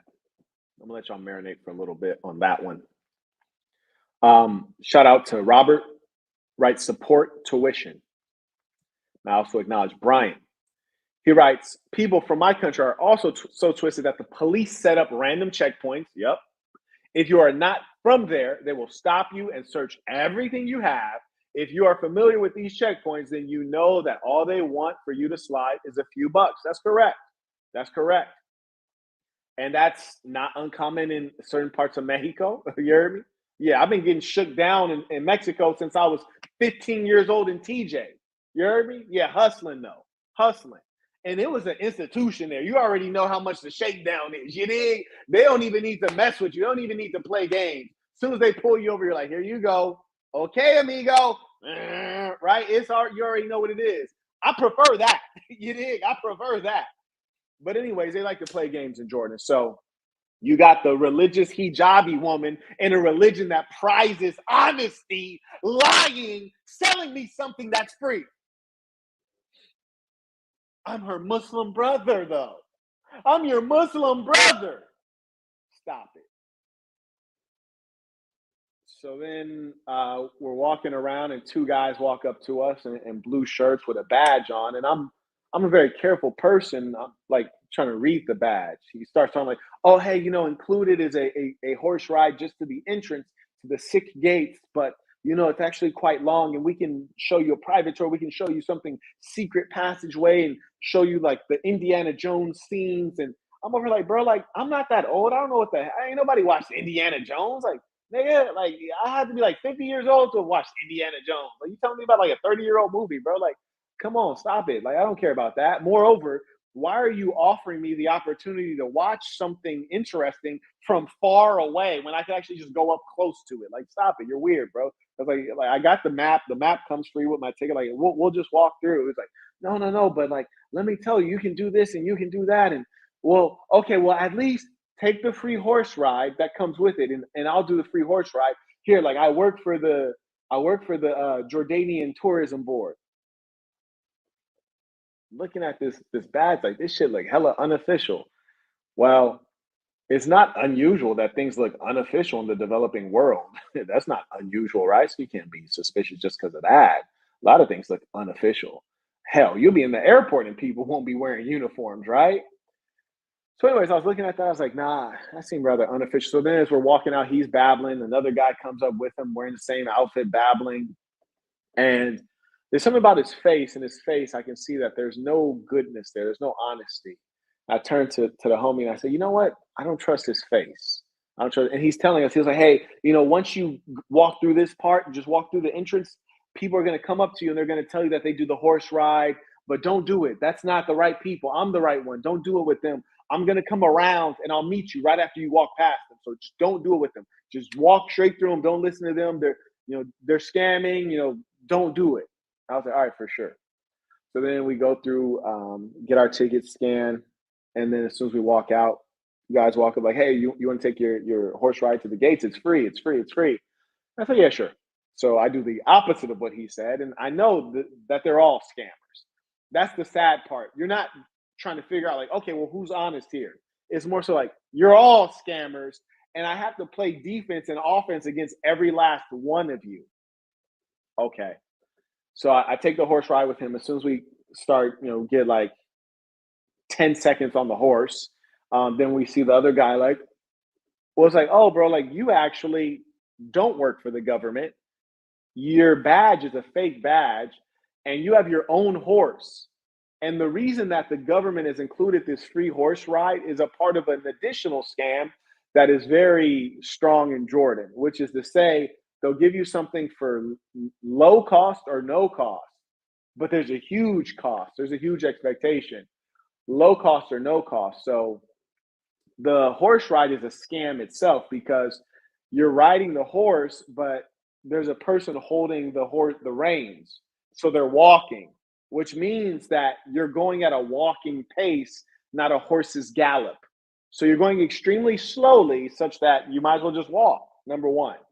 Then number two, it's such a short distance that it's like, why did we even take out time for me to get on the horse? It took like longer to get on the horse than it did to take off. You're on the horse such a short time. Then once you get to the Sikh gates, you're kind of like, word? Y'all had me get on the horse to walk 5 minutes at a walking pace? This is amazing. And then they're like, oh, let us take some pictures of you. You're like, nah, I'm good. They're like, no, we'll take some pictures of you. Like I literally don't want any pictures. Like, I'm good. I don't want any pictures. We're good. Like, this is not even really a horse. This is a mule.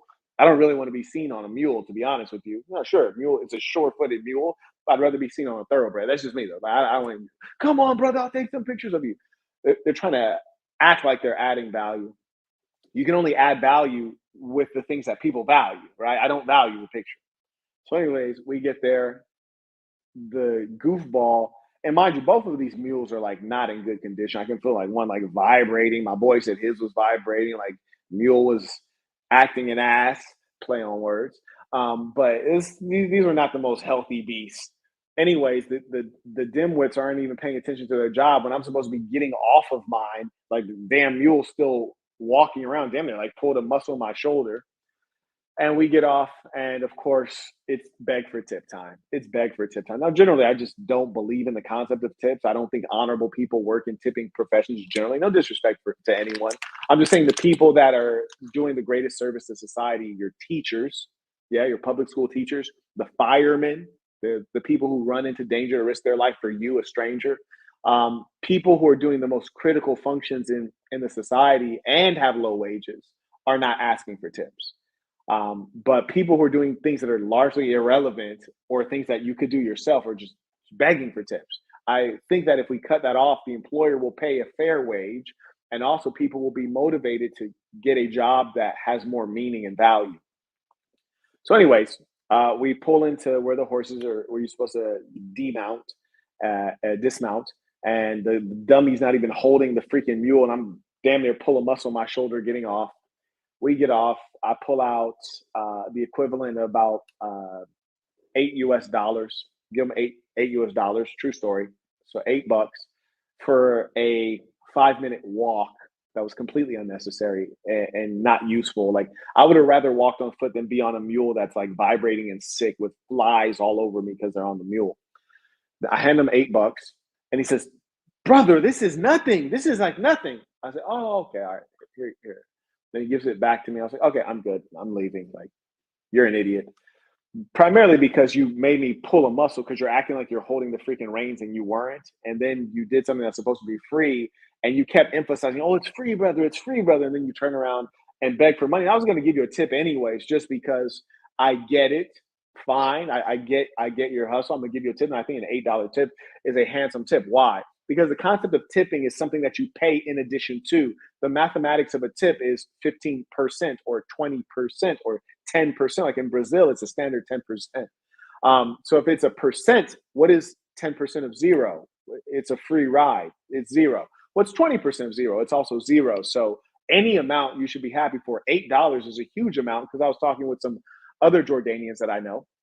I said, "What's a good daily wage?" They said, "I would work for 25 dinar. If I could get, as a college graduate, if I could get 25 dinar for an entire day of work, I would be happy." Well, how much is 25 dinar? Homie did 5 minutes of work. Let's see, 25 dinar to USD. That is, oh, I forgot to put Jordanian. That's 36 or 35 US dollars. So if a guy says, "I'll do an entire day of work for $35 and I handed you $8 for you literally adding no value to my life, in fact, inconveniencing me," you should be happy, right? So this is nothing. This is nothing, brother. First off, don't call me brother. I'm not your brother. I'm not your brother in religion. I'm not your brother by any measure. Don't call me brother. And wow, you're mad at me for you inconveniencing me, and then you're begging for me, a grown man. That's crazy. Okay, cool. And I noticed and I observed there's other people pulling in. They're doing the same thing. High pressured, like give me money to everyone, and just yelling at people, cursing at people, like, "Oh, this is nothing." I'm like, "Whoa, this is a finely tuned process." And there's white women over here. They're putting pressure on the white women. The white men, "Oh, okay, I'm sorry." I'm like, wow, this is a finely tuned process. That's amazing. So then we walk through, and of course, it's in the Jordanian fashion, extraordinarily tacky. They have basically destroyed the history and the beauty of the place in many areas by putting like little like tents of like unnecessary trinkets and souvenirs. So you got an epic ass monument. You're trying to take a picture of it, and then there's like a little dumb shack in front of it where people are selling souvenirs, and you're like, yo, I can't even take a picture of this because the picture's ruined by this ugly tent and this metal modern trash can that you so strategically put in front of the very thing we all want to see. and have driven 3.5 hours to see. I was like, this is completely idiotic on a consistent basis. I was like, you've consistently done this. You even got the police parked over here with a goddamn police car in front of one of the other monuments. I was like, this is just extraordinarily brain dead. But there's no one intelligent around to say, hey guys, you think maybe this is stupid to ruin all of their photos that they came for? Not one person smart enough to figure it out. Because as I said, you have brain drain. The smart ones got out. You just have the idiots left, living in low ways, robbing, stealing, and cheating each other, and mostly the foreigners, which over time is eventually going to cause people not to come, because they're going to make videos like this saying, don't go. And my full recommendation, I've been around the world, pretty much any country that you guys can name just from memory, I've been there. In some cases, I've been there 7 or 8 times. You want to talk about China? 7 or 8 times. Talk about Dubai? 7 or 8 times. Talk about Morocco? 7 or 8 times. Talk about Monaco? 7 or 8 times. So the point is, I'm advising you highly, don't go there. I'm an aggressive, masculine male who's well-traveled. I did not enjoy it at all. It's a highly pressurized experience that's extremely unpleasant. No one is your friend. No one is sincere. I've never had people beg money from me in these ways that they've done it, from male to female, child to adult to geriatric, everybody. There was only one honorable person I met in all of Jordan, just one. And it was my friend that I did business with in South Korea. That's it. No one else. Not a single solitary soul did I say, you know what, I trust this guy. Not one time. Not one time. Anyways, so look at this guy. He writes, I'm Jordanian. Invite me so I can debit you about your lies. Debit. So the word is debate, Debate. And all of the educated Jordanians learn English generally at an early age, because you guys have a economy that relies on you learning English. Even if you were to not go to an English speaking country, like say London, if you go to Saudi Arabia, you'd earn better in English. That's why you guys would learn English, just like the Filipinos or the Africans. And so, like, do I think that you can debate me? Probably not. But I'll tell you what, if you send in your $15 right here, like everyone else does, I'll let you come on and represent Jordan. I'd be more than happy to have the conversation, because I'm just recounting what happened to me. And the most important thing to understand is that I chose to go to Jordan. I have friends who are Jordanian. I went in with no particular bias. The only Jordanians that I had ever met before going into Jordan, like knowingly met, were men that I esteem highly. So clearly, my perspective on Jordan is a direct result of the consistent experiences with Jordanian people. Clearly, there's no logical reason that I would make this video for any other motivation. So, and my buddy had the same perspective. So send in your $15 and I'll let you come on and have the conversation. If you don't have $15 and you are in utter poverty, and you're probably not an intelligent, capable man, you see? And if you're not an intelligent, capable man, you're not worthy of me talking to. You see? That's how that works. And so there you go. Carrying on. Now, where was I? So, anyways, we're going through, and you got like modern garbage cans in the way of the good shots. You got like silly little shacks where they're selling meaningless trinkets. And most of the monuments are created by people who are not the Jordanians. So it's kind of like, damn, all the monuments I saw were created by Europeans or the Ottoman Empire, some other empire, some other group of remarkable people who are not the Jordanians. Amazing. And shout out to the Jordanian women who like wear the hijab, but most of them wear the hijab and then wear tight pants. You're kind of like, what's the point, shorty? Like you wearing the hijab. Like, I ain't gonna lie to you. Like, I left last night, and we went to get some shawarma before we left, and the driver took us to a spot that he hand selected because he gets a little bit of payola when he brings people there. The food was terrible, but this is the place he takes people to because he gets paid every time he brings people. So, but when we were there, there's a little shop next to us, and two shorties get out the car. One was a mom and one was the daughter, and shorty was eyeballing something reckless. You heard me? I just got out of the Dead Sea, and so I'm just wearing a armless shirt and a pair of swimming trunks and some chancletas. You heard me? And she eyeballing like she didn't just seen God. And so she looking at me reckless, and I'm looking at her too, because she the first thick female I didn't seen in Jordan. She really had it on her. You think she had it on her? She didn't leave home without it. Oh, she was thick. Like, good Lord, Jesus. All of the gods, whoever made you, amazing. Amazing, good work.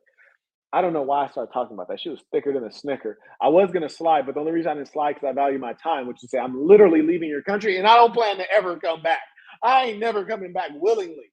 So I was like, I ain't even gonna slide on Shorty because it's not a good use of my time. So I did. I ain't even say nothing to her. I was like, you just gonna have to stay here with these suckers around here. You're gonna have to. What happened to Brody who had the objection? What happened to Brody? Oh, he didn't have $15, which is easy to have. I mean, I saw your countrymen scam people out of $15 for a 5 minute horse walk. So how do you not have $15? That doesn't make any sense. Let's go ahead and take a pause for the cause. Acknowledge the folks who have been supporting the work. Shout out to Eric supporting the work by Venmo. He writes, "Peace of Saints. Thank you so much for all the work you do. I am truly grateful for the ism.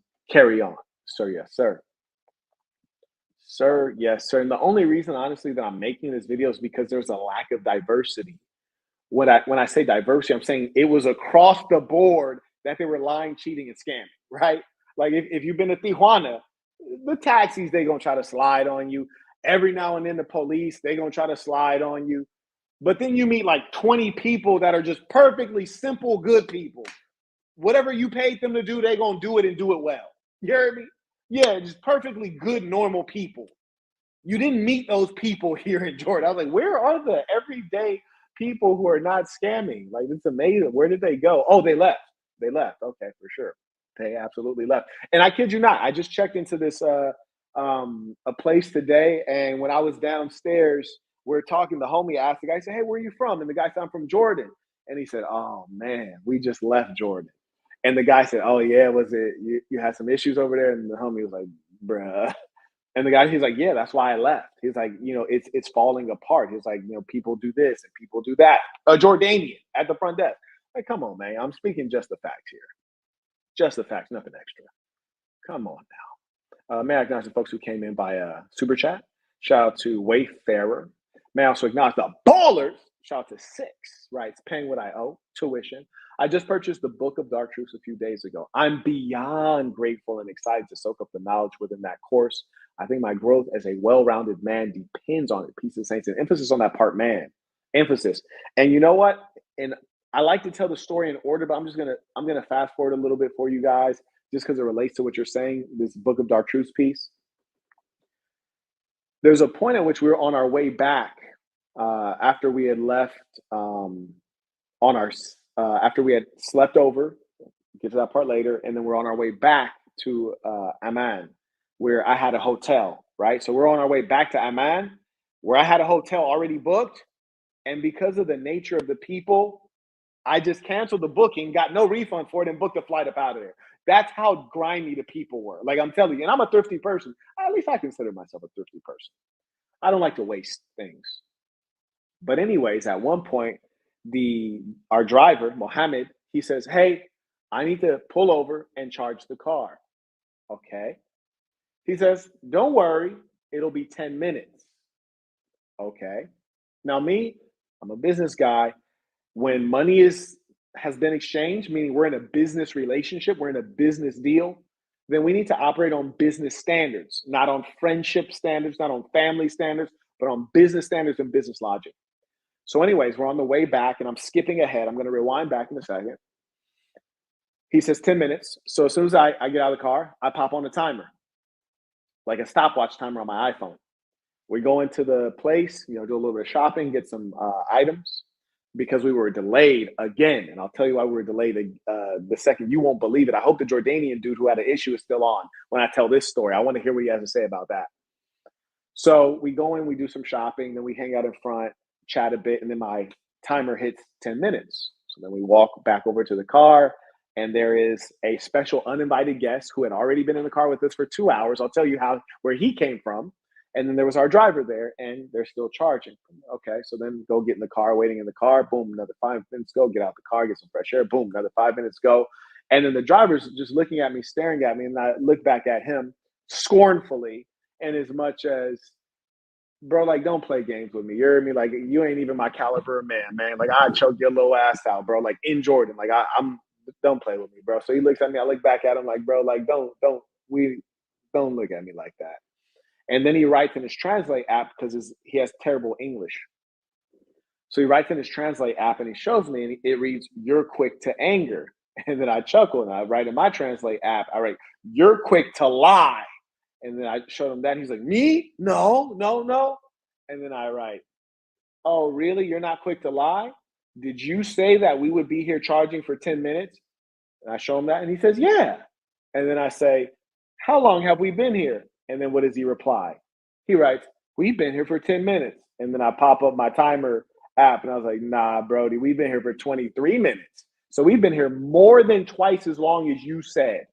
Furthermore, you took this job driving in excess of 8 hours, knowing you have a freaking electric car and you're not really equipped to do the job." I said, "So you're a liar. You took a job that you know you really couldn't do at high quality. Huh? The tire blew out. Instead of doing the honorable thing to get us to our destination on time, you did the thing that was going to save you money. Hmm? Then there's a special uninvited guest, and I'll talk about that later." I was like, "But more importantly, in this immediate situation, you said we'd be here 10 minutes and we're here 23 minutes. You're a liar." So would one get angry when they're constantly being lied to? Yes, absolutely. Because people like you will continue lying if good people like me don't stand up to you. Yeah, if we just play cool and play nice, good boy, then you're going to keep on lying and you're going to try to get over and finesse even harder. And that's why the book of dark truths is necessary. The book of dark truths lets you know what you're really dealing with. It lets you understand how people are trying to play you out. Huh? Anyways, we read that one. So in a real way, peace to the saints. Shout out to Lil Jimmy boy. And let me check my calendar real quick because sometimes I start like doing stuff and I'd even check my calendar. Give me 1 second. You know, sometimes when I'm traveling, like my team is might be sleeping at a given time. I gotta make sure that I am good to go. Okay, I'm straight. So, anyways, Lil Jimmy writes on the topic of being aggressive. Do you use the same strategy when it comes to pursuing women in bed? Are you saying when you're in bed with a woman or when you're trying to get the woman into bed? Either way, generally, aggressiveness is the way to go. He writes, would it be better to let her grow more feelings for you or try going for this? Bro, you better go for the smash. Please knock it off. Absolutely knock it off with that one, bro. Like I don't know how much life you've lived, little Jimmy, but there's one of the worst things used to happen in the hood. Because in the hood, you got real savages, like GANG stirs, right? So you got real thug dudes who are aggressive by nature. And so what'll happen, you see a little I remember this like it was yesterday. This is a true story I'm about to tell you guys. Let me remove this off the freaking screen so I can tell you this true story, man. It's a true story. Okay. So in any ghetto, you have various hoods, neighborhoods, street gangs that are in certain parts of a city or a town. My best friend when I was growing up, Ryan, he lived in a neighborhood that had a lot of kids in it, like people our age. And so I used to love going to his neighborhood because it was just like not only a lot of people our age, but it was a lot of badass. I'm trying not to be vulgar. There was a lot of beautiful females there. It was strange. It was so strange. It was just like a preponderance of beautiful young black females in his neighborhood just for no good reason. It's like they were just hogging, just all in that block. So I used to go over there all the time, any chance I could get. You hear me? But remember, it's not my block. So I would go over there, often and end up being the issue because I'm not from that block. But I still pop up, holla at the hoes, and every time you pop up, people they want to pop off, and I've always been one to be, pretty well dressed and well respected. And, mostly people don't crack jokes on me, but if they do, I enjoy it because it's like, damn, okay, let's get it in. Because I don't get the opportunity because people usually look me up and down and then they can't think of nothing to say. So, anyways, I remember there's this one kid named JoJo, and shout out to the homie JoJo. He's a real hustler. He really getting it in, and he always been thorough. I never seen JoJo turn down a fade. You heard me? JoJo always shoot that fade, win, lose, or draw, never complain. He's not a sucker and he know how to get his money right. He was a real one. But when JoJo was a young boy, he was dusty. All due respect, he was dusty. Okay. Yes, indeed. And by the way, I encourage all my mods to get these people out here. I don't want to hear no objections on nothing. about me. Get him out of here, goddammit. There's no free speech here. Anyways, so JoJo was a dusty kid. And me, I was a hustler. You heard me? Like, the difference between me and your favorite rapper is I've actually done the things that they say since I was a young boy, since I was like 12. These are true stories. I've written a book of my real life. I'm vetted and verified. That's why, like, a nerd in the comments, like, he really likes bigging himself up. If you live how I live, you did what I did, you big yourself up too. Because I've lived a movie. Yeah, you big yourself up too if that was your truth. It's my truth. I'm just speaking the facts, homie. So, anyways, JoJo was a dusty ass kid, and I was a fresh ass kid. You heard me? Because I was really hustling. I was off the block. I was off the porch. So, anyways, one time for some strange reason, JoJo thought he was about to get a joke off. And oftentimes when people try to crack a joke on me, it's never on me. It's always on something peripheral. You hear me? Like my mom used to drive a beat up station wagon. Like it's like an old gray station wagon, probably like a 1985 Chevy Celebrity. You hear me? It's crazy they call that car a Chevy Celebrity because a celebrity would never be caught dead within a mile of it. But she used to drive that joint. So I think JoJo had said something like, bro, your mama drive a beat up station wagon. Boy, I saw you in the back of that joint one time. But he said something like that. And so then I start going in, and my actual personality is to go too far. And at some level, I don't know if I was conditioned, probably the conditioning. I'm insensitive. So sometimes I look on your face, and sometimes I can't see that you're suffering. Sometimes I can. Sometimes I can be very empathetic, but other times I can't see that you're suffering. And I go too far. It's my real personality. So it's best not to start someone like me. It's better to just leave it alone. But anyways, long story short, he said something about mom's station wagon, which was funny as hell because JoJo got jokes. He dusty, like fat people and dusty people in the hood, they all got jokes. So Brody popped off something about mom's station wagon. We start laughing, and then I went in on JoJo forever, just forever and a day. People are dying, like pissing on themselves laughing. And JoJo knew not to ask for that fade because I would have put JoJo down. I was a lot bigger than JoJo. Another reason that maybe I feel like the big homie is because I grew faster than everyone else. So I got to a point and stopped, but I was bigger earlier in life. So I think that's why I feel like always the big man. So I got a big man personality. So, anyways, Flame Demon, that was that. Okay. Why am I talking about JoJo right now? I swear there's a reason I'm talking about JoJo right now. Lord Jesus. Why am I talking about JoJo? Somebody remind me. What was I talking about before JoJo? I swear this connects. I swear this connects. Oh man, Destiny JoJo. Anyways, let me get back to finish off the super chats. I'm gonna get back to my story, and I know this JoJo thing is gonna come back to me. Shout out to Josh, writes tuition, peace of the saints. I promise you, I did not bring up Dusty JoJo for no reason. Pretty girls in the hood.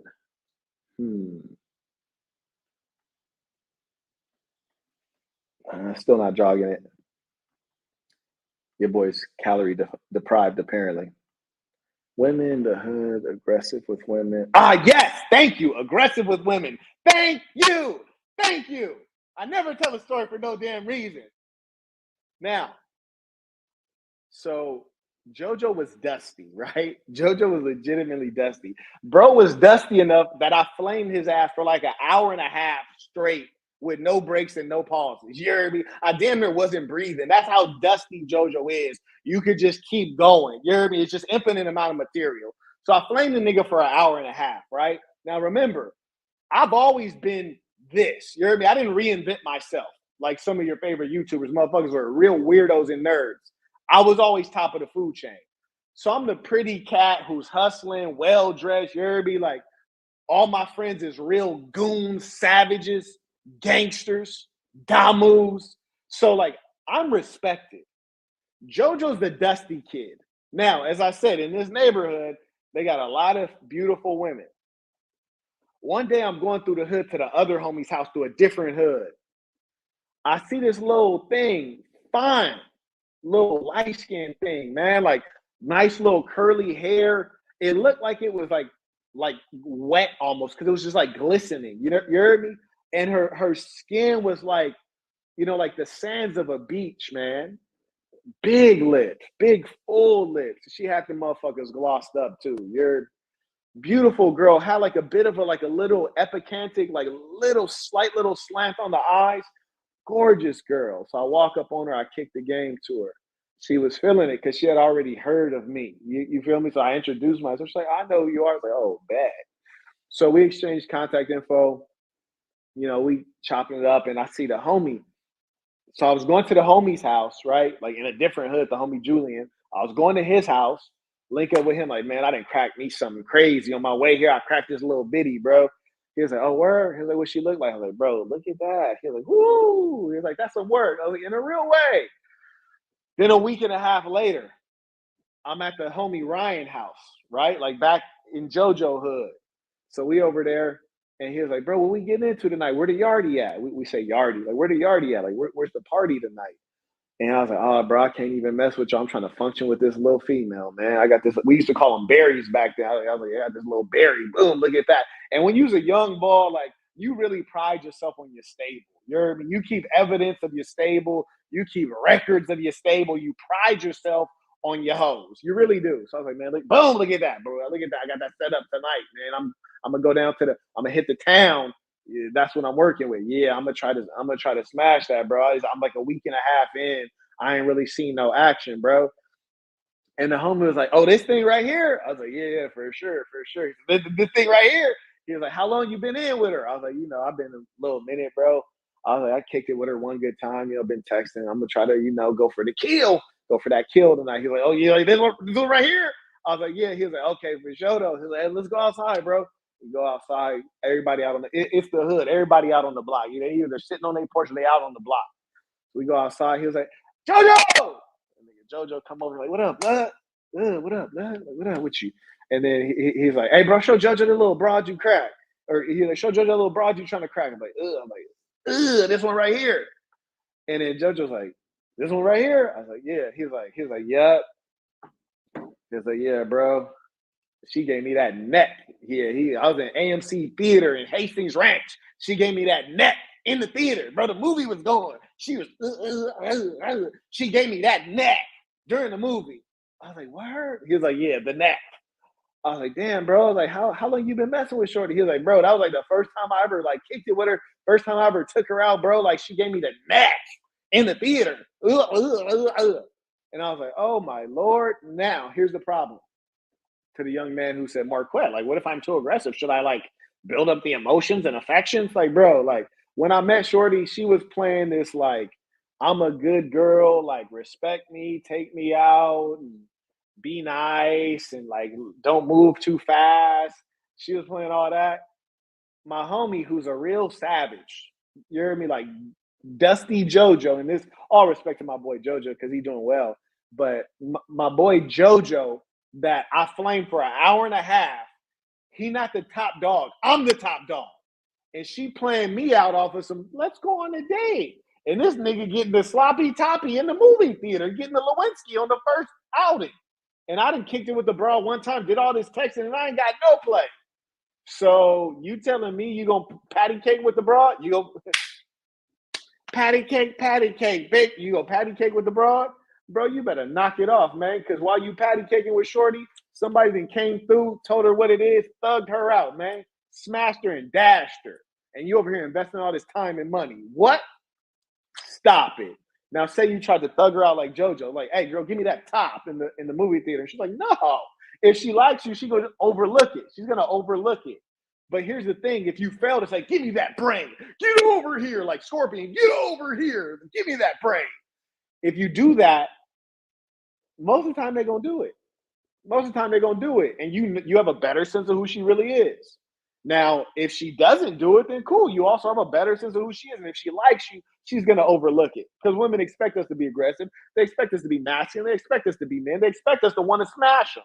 They expect us to want to smash. You heard me? So yeah, you over there playing patty cake. That's when you're scared of losing. When you're playing patty cake with a broad, that's when you're scared of losing as opposed to being eager to win. Okay? Now, why did I take all that time to tell you this long story about JoJo? Because I tell you what, there's nothing worse than being the top dog in the environment and having the dirt dog peeling a broad sooner than you could peel her. I'm the one that's supposed to be peeling the broads. JoJo the one that's supposed to be marveling at me like, dang, bro be getting all of them. Like, that's me. That's not him. I'm in the wrong position looking at JoJo like, this ball done did what I'm supposed to be doing and did it faster. Man, that was the worst role reversal ever, man. But man, I was so aggressive after that with every girl. Well, bro, every girl I walked past for the next 10 days, man, I was damn near catching cases. I was so aggressive. What?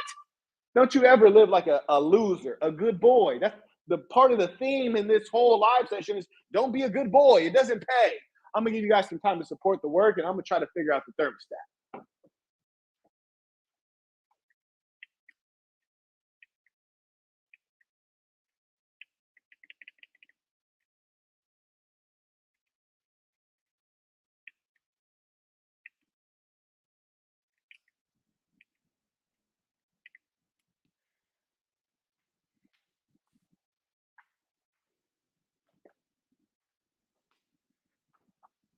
Let's pray. I actually was able to turn that on. Like I can't even lie to you. Every time I'm in pretty much anywhere other than Africa or the United States or Latin America, I always have trouble with the damn thermostats. Anyways, whoa, nobody been supporting the work. I guess the story was enthralling or appalling, one or the other, but it was powerful, apparently. Shout out to none of the above supporting the work. I appreciate you. And also acknowledge David. Shout out to Transform with Trains a Lot, right? Peace to the Saints tuition. Could you elaborate on the difference between a task and a goal? Sure, I'd be happy to. For example, your goal might be to purchase half an acre of land. That's your goal, purchase half an acre of land. A task might be to secure a bond or secure a mortgage. It's a task.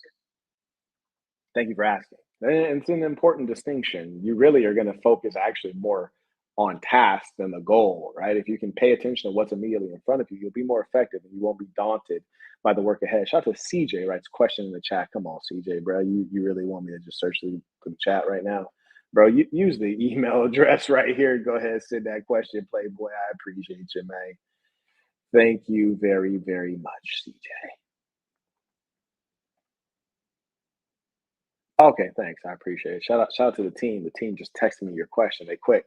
You're at Saint. What is the appropriate way to approach women in working environments? Generally, not to approach them. Ain't you there for the money? That's generally the right way to approach them is to not approach them. Here, specifically around her coworkers' management. Oh, are you not at work, but they are at work? I get it. Yeah. In that case, go ahead and be low key. So write down your information. Slide it to her. Give her the business card. Slid. That's what I would do. So a little bit more low key. He writes, are they susceptible to reject you if you approach under these circumstances? They're susceptible to act awkward and clueless, right? Some of them might rebuff you just because, there's too much going on. But at the end of the day, if you make sure that contact information is provided in a subtle way, then all they do is, they can put it in their pocket. They might say something off color, but, if they're interested, they're going to go ahead and make it happen. And here's the greater part, which is, bruh, it's not about what everybody. Listen, just get the Book of Dark Truth. First, actually, if you haven't gone through Boston University, go through Boston University, and then get the Book of Dark Truths. Because I can tell your mind is not where it needs to be. You're not going to win like this. You're not going to win like this. You and I think that was Lil Jimmy. You're not going to win playing y'all playing patty cake in life. Patty cake, bake goose man, bake that cake as fast as you can. First comes the baby, then comes the marriage, then comes a pot and his pant. Like, I don't know how that should go, but you know what I'm saying? Like, y'all playing patty cake in life. You're not gonna win out here. And here's the funny thing: other people who are playing patty cake, they want you to play patty cake. You hear me? Just like when the good boy, the little low IQ driver's like, "You're quick to anger," and I was like, "Bro, you're quick to lying." And here's the evidence of your lie. Now, whether I'm quick to anger or not doesn't matter. Make sure you do what I'm paying you to do. Quick to anger, you lucky I don't do what I really want to do, which is honestly to bend you onto the ground and put your face in the street and choke you while your face is on the dirty concrete. Which probably wouldn't matter to you, but me, it disgusts me to have my face on the concrete. So I would do that to you because I feel it's degrading. That's what I'd really like to do because I consider you a weak male. I would like to do away with you and your bloodline. But I'm actually being nice compared to how I really feel. And I don't mind you saying that I'm quick to anger, which is nonsense. It's a tactic for him to evade responsibility. That's what it really is. It's a tactic, which is saying, I don't want consequences when I screw up. I want you to be nice when I screw up. That is what he's actually trying to do.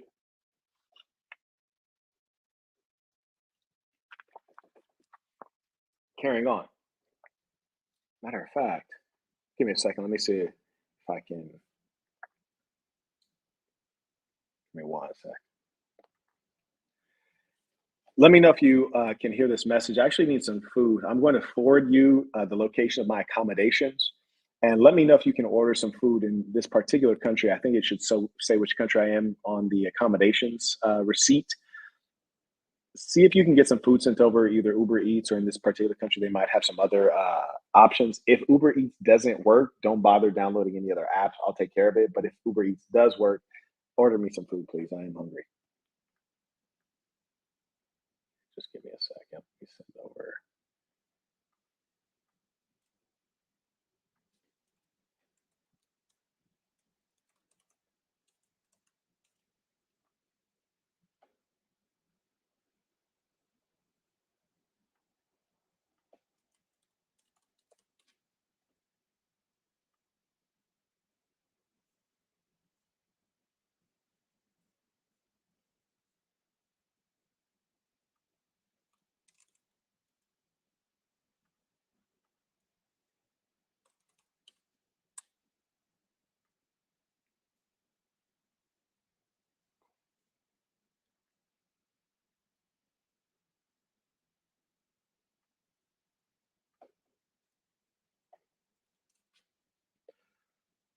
Okay, the email is now sent. Might take a minute or two to come over, and it does have my location and the city and country. And I'll also text you the number. Give me a second. Let me see what my door number is.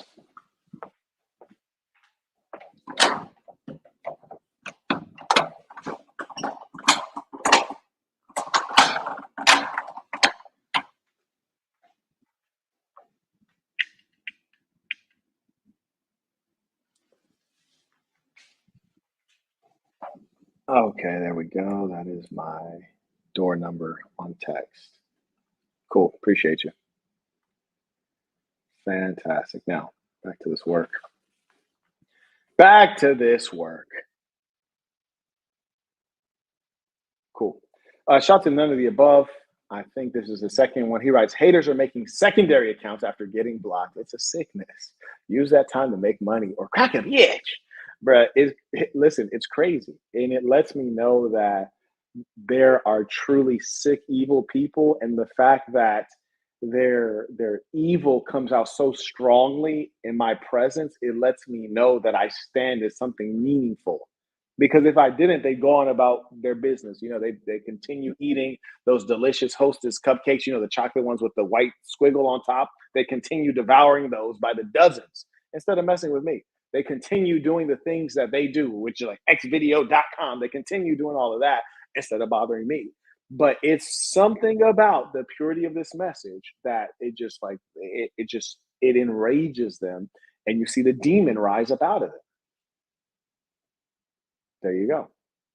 Anyways, back to the story. So here we are in Petra, in this ancient city that has gorgeous ruins from various empires. And we're touring through. And even as you're touring through, because again, the Jordanians apparently get in there for free, you have various persons walking around interrupting your experience, trying to peddle various things to you.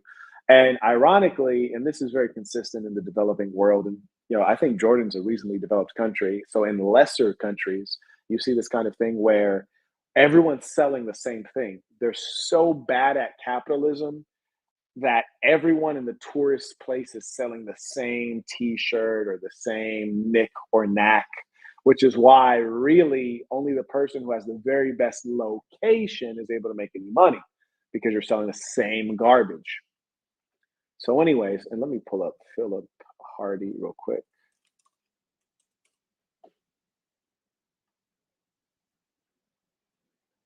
Okay, so they're selling the same garbage. So anyways, What people are doing is they keep coming up to you while you're trying to take photos and enjoy your time with your family or your old lady or your friend or whomever or your tour group, and they'll interrupt you. And mind you, here's the funny thing, just one thing I want you guys to know how bad they're fleecing people.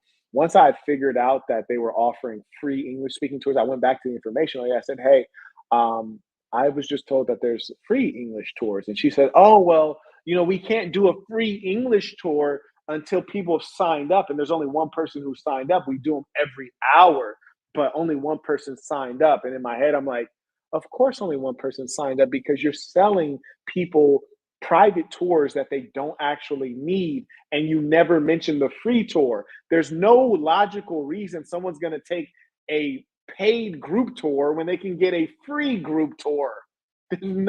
Of course, no one signed up. You're not telling anyone about it. You're intentionally concealing it. I didn't say that, but I was just like looking at her like, wow. And you're not even apologizing. You have no remorse. Like you're an actual bad person wearing a hijab. You're a bad person. That's what you actually are. And people might be thinking, Marquette, they're in a poor country. No, they're not. Jordan is not a poor country. The dinar, $1 is one dinar is $1.4. The dinar is stronger than the dollar. The economy is fairly stable. It's reasonably sound. They're not in a poor country. Their country is much poorer than this country that I've been to. And you do not see this level of thievery and cheating and scamming and lying. Ethiopia is a great example. Many years ago, went to Ethiopia for the first time. The only thing that I experienced my whole time in Ethiopia was one time somebody tried to pickpocket me, and it didn't end well for him. And here's the way I figured it out. Another Ethiopian was watching it, and he said, hey, brother, that guy's reaching in your pocket. What? Bow, bow. You heard me? Yeah. It was another Ethiopian, saw that Ethiopian doing it, and said, not here. We will not do that. A man pointed that out. Huh? And the Ethiopians are Ethiopian Orthodox Christian. It was an Ethiopian Orthodox Christian who pointed it out. And there's not only Christians in Ethiopia, you also have a significant Muslim population. And I've spoken on Ethiopia before, particularly the sadness that I experience in seeing women who are actually attempting to be devout Muslims, and they are actually prostituting themselves at night while wearing hijab, prostituting themselves while wearing niqab, because that's actually who they are and what they believe, but they're in such dire levels of poverty in that underdeveloped country with an underdeveloped economy that they have to do that. And they don't have a strong economy. They have the birr. And I remember when I first went to Ethiopia and I exchanged some money, I got about this much birr, filthy, dirty, low-tech currency, easy to forge, but not worth copying because it's so valueless, like a stack of it this much. They're not in an economy with a strong currency, with proper services. They're struggling, and they still ain't cheating at the level that people cheat in the country of Georgia or in the country of Jordan. And Jordan is way worse than Georgia. So I don't want to hear excuses because you can't give me excuses because I know. I'm not making up. I'm telling you, I've been there. I've seen the data. I've also been there many times. This is crazy, bro. And let me also remind you guys, like, I got to be the man. I got to be the man. Imagine. First, my Maybach was rented. First, it was rented. Then, like, damn, he had it too long. We can't keep up with that lie. This is what the devils do. They lie. So we can't keep up with the it's rented lie. So now it's not rented. It's yours, but it looks terrible. Bro, no, he'd kill his sister. He'd kill his little sister to get any of my cars. Any one of them. He'd kill his little sister to get any one of my cars. Just imagine. Just imagine. Your Maybach's dirty. Your Maybach looks terrible. Bro, are you crazy? No, actually not are you crazy. You are crazy. You are legitimately crazy. Just imagine you got a $250,000 car with all of the fixings. You heard me? All of the fixings. I have a champagne flute in my Maybach that costs more than the car that you drive. Just the champagne flutes cost more than your car. Just that. Just that. I have options in my car that cost more than your whole car. But here's the thing, like, when you are a man who's achieved, they try to turn your merits into negativity. That's the measure of a man who's done so well that they have to take things you've achieved and try to turn that bad. They can't say he's an alcoholic, he's a drug addict, he's a deceiver, he's a criminal. They can't say any of those things. So they try to take actual merit and flip it upside down. Imagine being insulted because you have a Maybach. That's crazy. Like, come on. That's crazy. That's like being like, you got a gold watch. That gold watch is ugly. Word, bro. We insulting gold watches now. Word, my boy. Like this is what we're getting to. It's wild, utterly wild. But I enjoy it and I appreciate it. And I thank you for reminding everyone that I drive a $250,000 car. It saves me time bragging because honestly, I'm trying to stop bragging. So I appreciate you bragging for me. Everyone, Marquett Devon Burton drives a Maybach. The haters wanted you to know it, goddamn it. He writes, you gotta have a better one that criticizes Maybach. Like, right? Like you gotta be really whipping something to like talk like that. You really gotta be whipping something. This is crazy. Like we're insulting Maybachs. That's how you know I'm that nigga. I hate to say it, but I'm that nigga. People are insulting. I'm sorry. Carry on. Anyway, so you're walking through seeing just gorgeous monuments, really remarkable monuments. But the sad thing, because they're such a dishonest people and so much of what they do is unregulated, we have too much regulation in America, but regulation at a certain level is good. We can trust that things are authentic. In China, there's some aspects of the Chinese commerce that are not regulated enough. I remember my very first trip to China right before a certain iPhone that came out. I was walking through the iPhone, the Pudong airport, and people were walking up to me inside of the airport, and they're like, "Hey, you want an iPhone?" I forget which one it was. Like, you want an iPhone 9? I got the iPhone 9. I'm like, bro, the iPhone 9 ain't even came out yet. Like, but let me see it though. Like, this shit is crazy, bro. Like, is this the real one? They're like, that's authentic. I got the authentic paperwork. I got the. It come with the stickers. It come with the headphones and everything, bro. Like, this is a real deal, bro. Like, this is we good here. They're like, just give me $200. I was like, damn, like in your currency or my currency? He's like, bro, it don't matter. I'm Chinese, nigga. I'm hustling. But the point is, they're so unregulated that people are like forging things and copying and making fake products, and they make really good fakes in China because they also make the real ones. That's why the fakes in China are extraordinary because often the Chinese make the real version and the fake version. But anyways, point is this: he says, "You're not going to find that." To my assistant, you're not going to find what you just said you're looking for, so don't worry about it. But anyways, in China, they're creating imitation versions of expensive goods, but B, the fact that you could sell it in a airport, which is a supposed to be a very secured place, right? An airport is supposed to be very secured government place, and the Chinese scammers are inside of there selling their goods. So you're going to find these kind of things in different places. But regulation is important. I say that to say this: when you're walking through the monuments in Petra, you get the eerie feeling that some of these things have been reconstructed. Like it's not the original stone, it's not the original formation. And then you can clearly see there's a number of places where there's columns, and in between the columns where there's stone missing, you can see rocks and things put in to stabilize the column and keep it upright. And so it just makes you wonder. And also, there was one that was like a ruin; it was like falling down, but it had fallen down in such a perfect row, and none of the stones were like cracked or brittle. And I was like, there's no way that whenever this stone fell over, it timbered perfectly. None of the stones broke or cracked, and it just stayed in this pattern. I was like, that defies physics and logic. It just doesn't seem realistic. So I'm not surprised that they've staged a number of these monuments, rebuilt them, recreated them, recarved things, refinished them, and there's not written explanations on any of this stuff, which could be in part to bolster their fake paid tours when they're supposed to give a free tour, or it's probably more likely due to the laziness and incompetence, which I found to be very common in Jordan, which is to say, and I mentioned things like this in the Book of Dark Truths. It said, never attribute to malice what can be attributed to foolishness. I'm just trying to use words that are less likely to get flagged. And in this case, like I'm not going to attribute strategy to something that just probably results from laziness. They weren't strategically thinking if we don't include an explanation of what this monument is, it's going to help our fake industry of private tours. Well, no, I think they're just too lazy to actually put the explanation, or maybe they don't know, or they don't have a actual person assigned to that.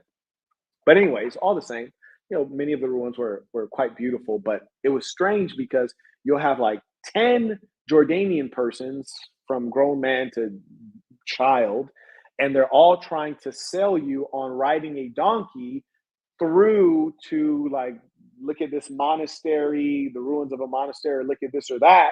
And I'm just like, kid, like there's ruins all along the path.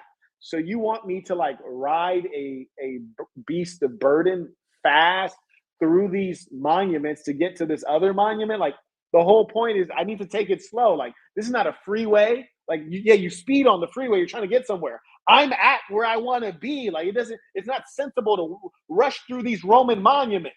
You're not selling anything of value, in other words. You're selling the donkey ride or the horse ride because that's what you got to sell. But that's not what anyone wants to buy. And they're too brain dead. They're all 10 of them are selling the same thing to the same person at the same time. It's like, whoa. No one said like, let me ponder. What might someone want? You're a fat white woman walking through an extremely hot desert experience. What might you want? How about a cool bottle of water? How many of those young men or grown men walked up and said, hey, 3 dinar, cold bottle of water right here? Zero. The most basic of things they couldn't figure out. And I try to be calm, but it's like massive levels of stupidity. Just massive. Everyone here is thirsty. Everyone.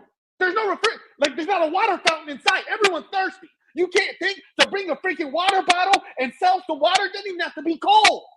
How are you all that dumb at the same time? Oh, gosh. And that's why I do not give money to the poor because they don't know how to allocate capital. It's just, you might as well just wipe your butt with it and throw it into the toilet if you give it to them because, they're brainless. I try to give money to people who don't have opportunity, people who are refugees. There's probably among those refugees there's someone who's legitimately intelligent and would take an opportunity. They don't have it. Or people who are orphans, young children, or I'm not getting into it, but not sad. It's sad. It's crazy. Anyways,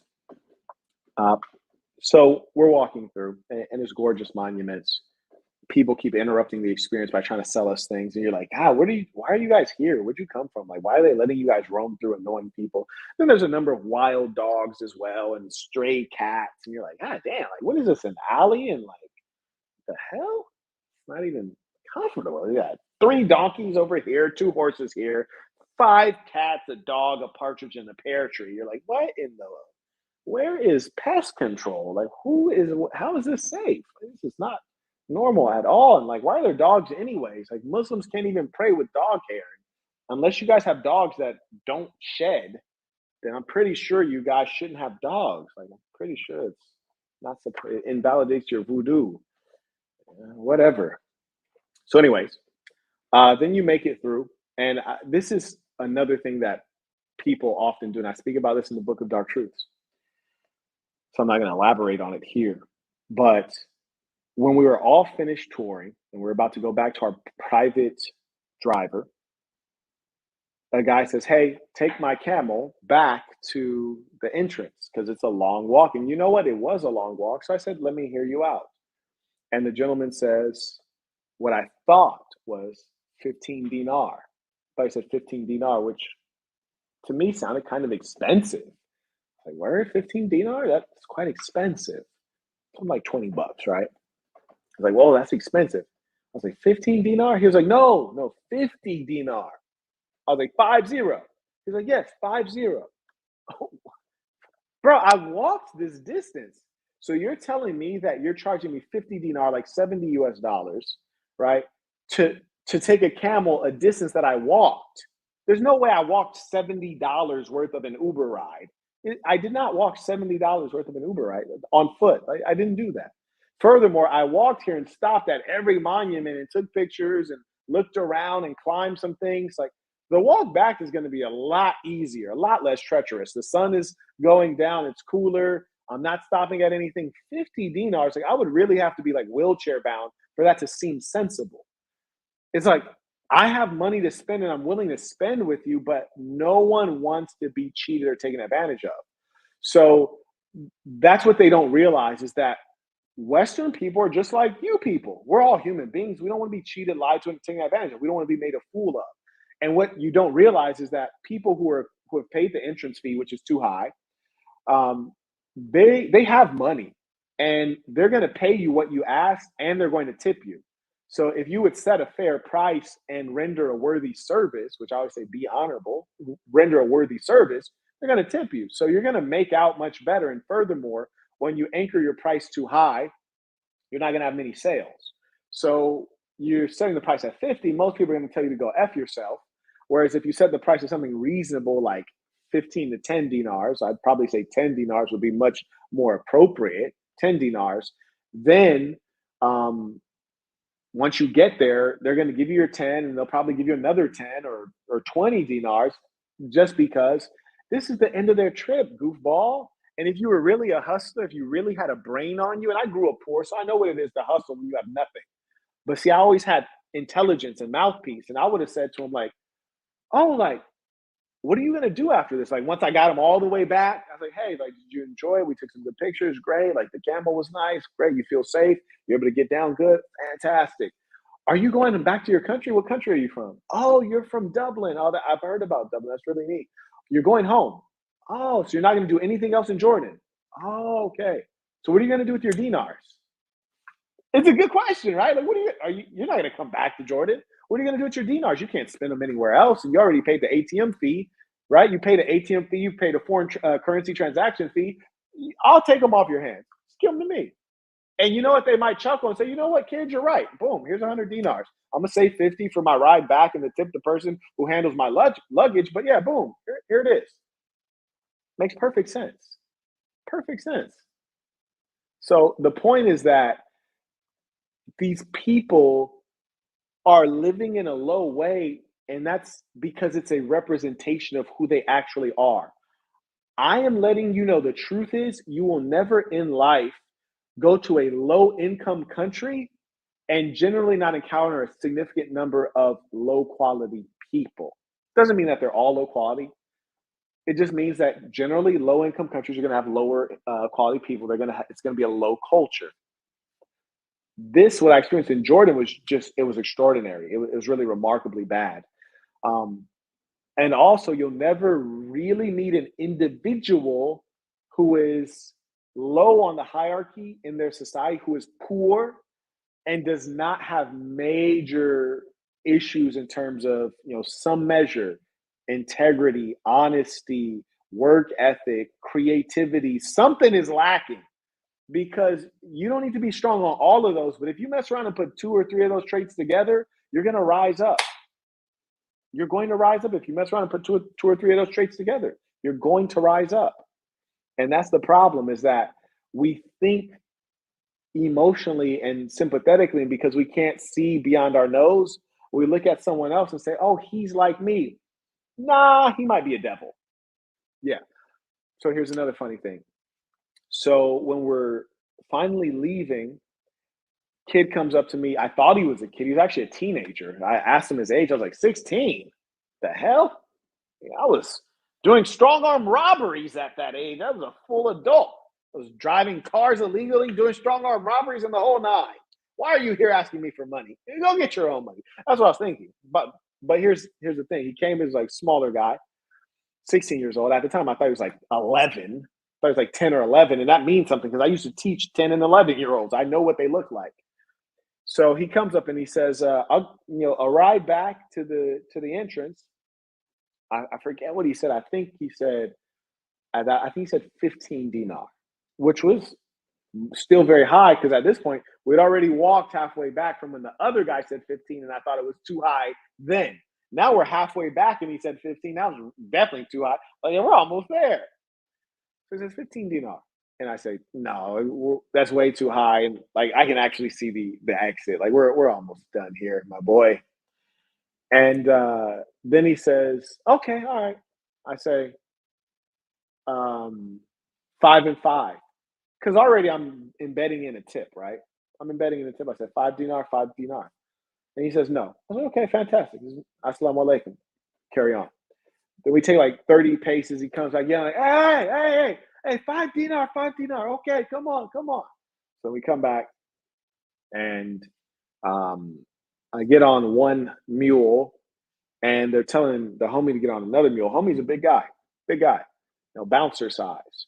And the mule looks like it's like the same size as the homie, right? And like the homie's like, bro, like, nah, like I need like a real steed out here. I need a steed. I need a thoroughbred. Like, give me something. Like, not this little sickly looking one. Like, this is like the Pookie of donkeys. Like, nah, not this one. This donkey looks like it has a meth habit. I can't do it. It's not gonna go well. And he says that he doesn't say that, but he says something to that effect. And then the kid who had did the deal with me, he says, "Brother, you're nothing. Really, you're nothing." And I was like, that could be an English thing, but it seems like really disrespectful. It seems like there's like a wicked streak within you that you're trying to suppress while you're selling, but you seem like a bit of a dirtbag. Like, brother, you're nothing. It was very dismissive and disrespectful. I was like, I was like taking note of it. So eventually, we're able to make an arrangement and get a proper beast for the homie to get onto. Then we start rolling out, and this was remarkable, not surprising, but it still surprised me. And I was a bit disappointed in myself that it did surprise me because it shouldn't have at all. So we reached the destination, which was even closer than I'd anticipated. I thought we were halfway there. We're like 75% there because we had stopped at everything on the way, but on the way back we didn't stop at anything. So we're actually a much shorter ride. And so, anyways, we get back. We had negotiated 5 dinar and 5 dinar, and so I get off, and I give him 5 dinar, and then I pull out another five, and I give him another 5 dinar. So, which is to say that I gave him twice as much money as he should have expected. Right? He negotiated a deal for 5 dinar, and then I gave him an additional 5 dinar. So I gave him twice as much as he should have expected, and I gave him 100% tip. Right? A tip in Brazil is 10%. A tip in the United States would range between 15 to 20. It really should be 15, but it's 20 because people become greedier over time, government included. So, anyways, I gave him 100% tip. He gets a tip. He's like, "This is nothing. This is nothing." He's like, "You can't give more. This is nothing." And I'm like, "Oh wow, that's fascinating." And I was just like, just like walk away. Like, this is like, it's unparalleled. The kind of just like deceitful, dark, demonic strain running through these people. It's just amazing. Then the homie gives the guy 5 dinar and doesn't have any 5 bills. So then he gives him 10 dinar. So the homie is giving the guy 100, excuse me, giving the guy a 200% tip, a 200% tip. And what does the guy say? This is nothing. This is it. This is all you have? Are you poor? You don't have any more? This is it for my work? And I'm just like, really like, what? He gave you a 200% tip for doing nearly nothing. Like, this is ludicrous. And I was just, I'm not reacting this way. This is what I'm thinking in my head, but I'm just like, wait a minute, homie. Like, bro, come on, man. Just get away from these people. Like, these are legitimately bad people. These are legitimately bad people to where if they knew that you were on your last 5 dinar and you needed that to eat and to feed yourself, and you said, hey, I could give you my 5 dinar or I could use it to feed myself so I don't starve to death today, they take your 5 dinar. These are those people. These are definitely those people. These are devils on earth. These are definitely those people that we're dealing with. So, anyways, we eventually get back to our driver, and here's another funny thing about the lies. So we get back, and I messaged the driver and said, "Hey, we're almost back." I messaged the driver and said, "Hey, we're almost back," and he says, "Okay, I'll come down and pick you up. Come down and pick us up where?" He says, like right in front where I left you on foot, where I walked away from, right in front. You guys might remember at the beginning of the story, he stayed up at like the top of the hill and said, "No, I can't drive down there. It's not legal for people who are not from this city to drive down there into Petra. So I got to keep my car up here." Okay. Huh. But when we're leaving, you came down and picked us up. Well, Saints, good thing I'm a bit sharp. I realized, well, you have that electric car that really you shouldn't have been using, and you're not really a proper driver. You're like the friend of someone, and you decide to take this deal because it could get you some money, and you've been paid handsomely. and you had to charge your car.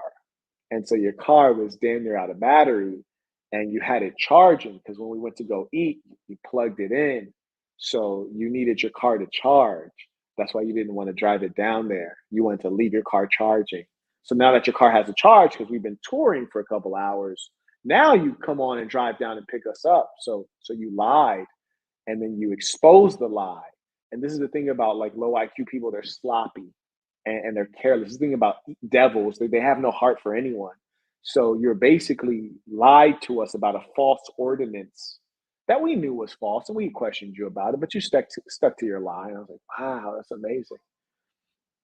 That's really amazing. And the craziest thing too is that me knowing that I did not enjoy Jordan as a country, and when I go to a country, I always get cashed up. Like whenever I show up, like I get out a significant money in cash because there's certain things that I want to do, and I want to if I can get an advantage and I can pay a bribe, I'll recommend it. Like I don't want to be cheated, but I'll definitely pay a bribe if I can get an advantage. I don't mind paying extra money, but I want to pay for something, right? You heard me? Like in Mumbai, for example, if there's a certain monument we went to go see. And India is crowded. There's a lot of people, right? So we show up like, God damn, there's 1,000 Indians here. Everybody from India is here. I was like, oh hell nah. So I went to the front. I was like, bro, take that, shut up, take that. Just let me go, let me go. And he was like, no, I can't do that. And he was like handing it back, but then he saw what it was. Oh shit. He was like, oh shit, oh God. Oh, it's American dollars in there. Okay, come on. Shut up. Bring the white girl. Come on. Like the money the money start talking. So I'm down to pay. So I always get a lot of cash in whatever country I come to because cash talks. And so knowing that I never wanted to come back to Jordan and I already have a lot of foreign currency on me and I have a lot of American currency on me, there's no value for me to keep the dinars or to change them back. So the way I'm looking at it is my driver who's been with us for days. When we leave, it's gonna be like, bro, like, what I'm saying, my man, you held me down for a couple of days. Here, just take this. Just give him a bag of money. Man, just take this. I have nothing else to do with it. I'm never coming back to this hellhole, ever. And I have no reason to exchange it back because I'm going to get hit twice on currency conversion. I'd rather you just take the money than me get shaved for 5%, then shaved for another 8%. It's not necessary. But instead, he's behaving like a dirtbag. So he did the charge, and we get on the road and drive to Wadi Rum, and which is like deep in the desert. And then when we're getting there, here's an additional scam. You're like, damn, another scam? Yeah, that's what I was thinking. I was like, how many scams can you do in a day? It's like, how many scams in one day? Shout out to Mr. Chapman. He writes, I like to think that I am slow to anger, but extremely stern. And if I do cross over to anger, that change is drastic. Great life piece. Same thing here. It's not even anger. It's just that I'm holding Brody accountable.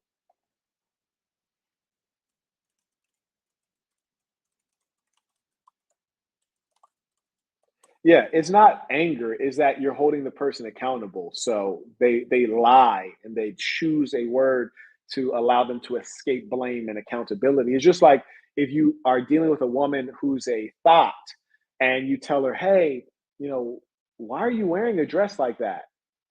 We're going to my mom's funeral. There's no need to wear a dress that short to my mom's funeral. And she's like, you're controlling. You're trying to boss me around. Tell me what to do. It's like, nah, actually, it's just that my mom is dead and like people can see your vagina. Like, this just not, you should not have your vagina out when my mom is in the casket like that. It's just not, you're controlling me. Like, okay, I'm controlling. Okay, got you. See, that's the kind of things that they do. They lie. You're controlling. No, I'm just exercising standards. Or they'll say something like, in his case, you're quick to anger. No, I'm just telling you that I'm not going to allow you to cheat me. When I can catch the scam, I'm going to break it down. That's all that is. So, anyways, scams continue. Now, remember, I'm not recounting this with perfect 100%. Like, I'm sure they got over on us a couple of times. We didn't even know it. So, anyways, we're leaving to go to Wadi Rum, which is deep in the desert, the particular place that I selected. And the worst part about it is that being that he did that whole tire blowout bit and basically lost 2 hours out of my day, that caused us to get to Wadi Rum we're gonna set to arrive after sundown. And I paid for this expensive bubble suite. You heard me? Like it's literally bubbles. It's like king suite in like 5 different bubbles in the desert. Got a hammock in front. Got a hot tub or excuse me, a jacuzzi in front, and all these different amenities that I want to, of course, use. And of course, see everything during the day. The red sand, like it's supposed to look like Mars in this particular area deep in the desert, and I can't see any of it because it's dark. Because he put us back 2 hours when he didn't have to. So, anyways, we're almost there, and I'm looking at the GPS because I don't trust anything in general, and increasingly less. I'm looking at the GPS, and I was like, "Bro, really just missed that turn? That's weird." And his GPS is saying the same thing as my GPS, so maybe he knows something I don't know.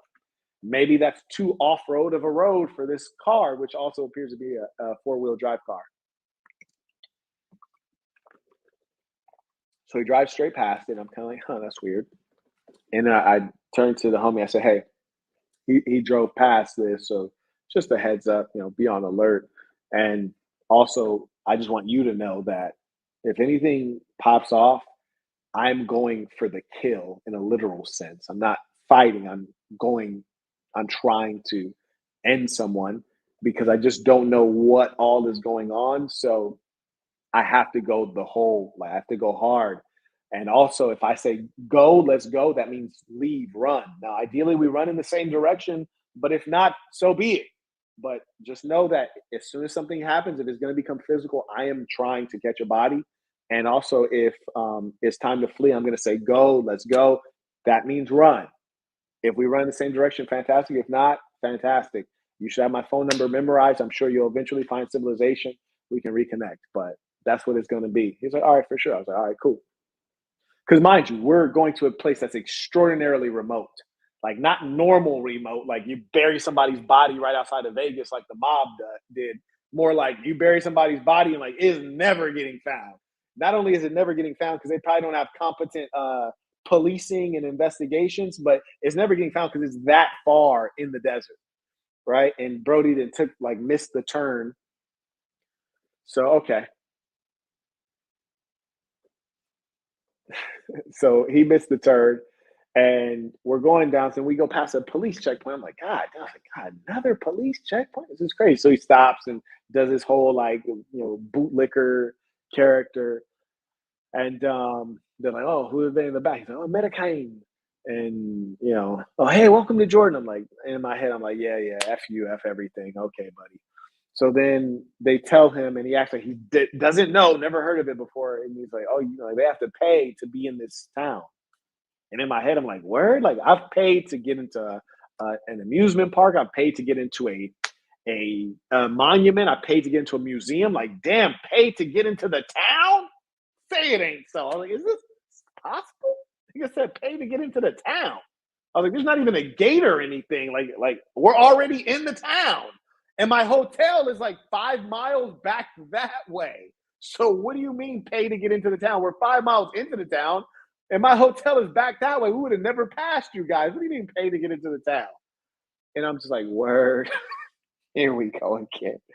So then he's like, yeah, for sure. So then he starts driving that way. And he drives into some like little area where there's like a building on each side, and like some Arab dude who's not in the uniform, or Jordanian dude who's not in the uniform walks up, and he says, "Oh, what are you guys from?" And we're like, "America." And he's like, "Oh, okay, great. Yeah, if you want to, do this and do that, it's you can get this package." They're not mentioning prices. They want to sell you on a package, and then like mention the price, which is always going to be astronomical because they've not handed you a brochure that has any pricing. And I was like, no, no, no. Like, what's going on here? Like, why are we here? I'm trying to go to my hotel. My hotel's back that way.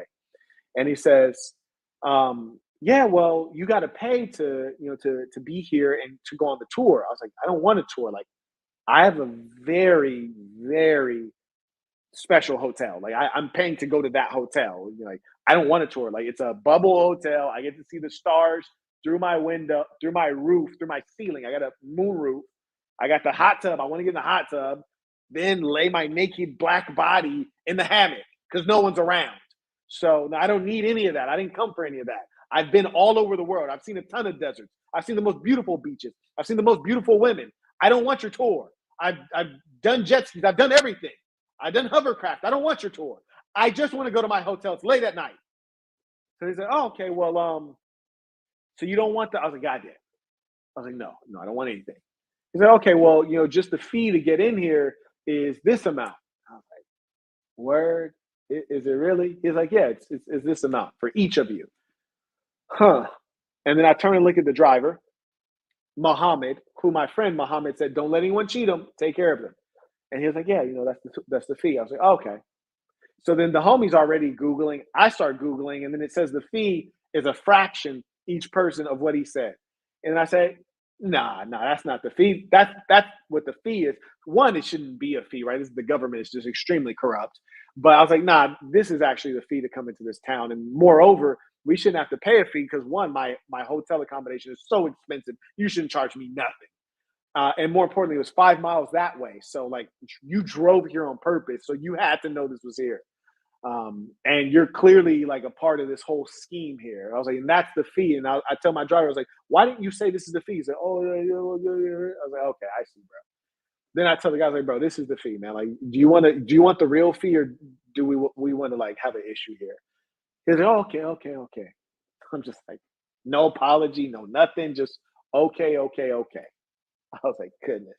Now, when people talk about you Arabs or they talk about you Muslims, I always defend you guys because I'm anti-racist. I'm deeply against racism. I'm deeply against or shall we say Islamophobia. But I look at this and I think, damn, these are the guys I'm defending, huh? You damn sure wouldn't defend me. You heard me? If people were talking greasy about Americans, you wouldn't defend me. If people were talking greasy about N-words and blacks, you wouldn't defend me. Absolutely not.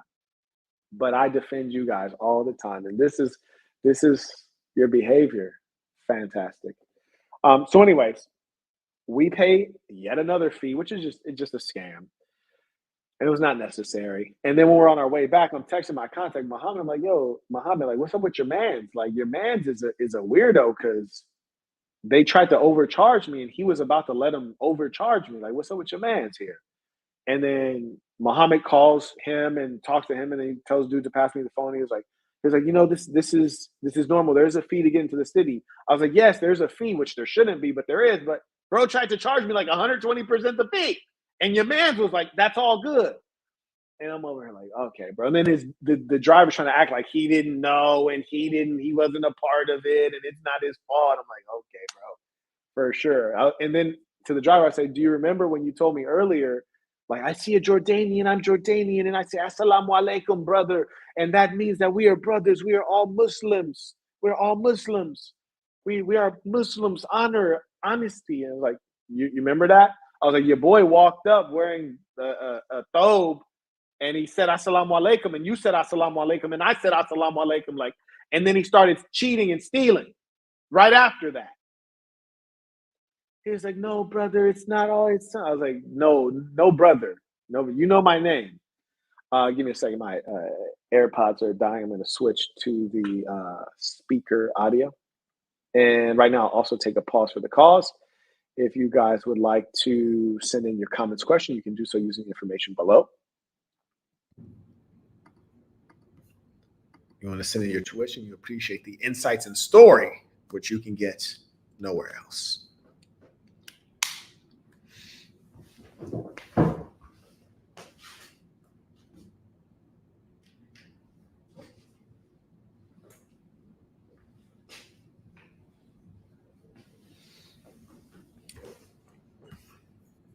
And you might be thinking, Marquett, are we done with the scams? Confirm you guys can hear me right now, by the way. Confirm you can hear me.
that AC is working. Here's a funny thing.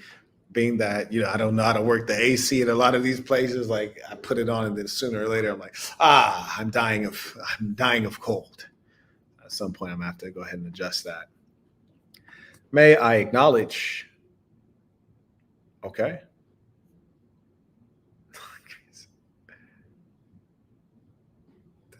Shout out to the ballers. Gentleman comes in with a baller alert. He wants to remain anonymous, this particular baller. And he writes, he writes, how exactly do you engage the whip out method when trying to crack a broad?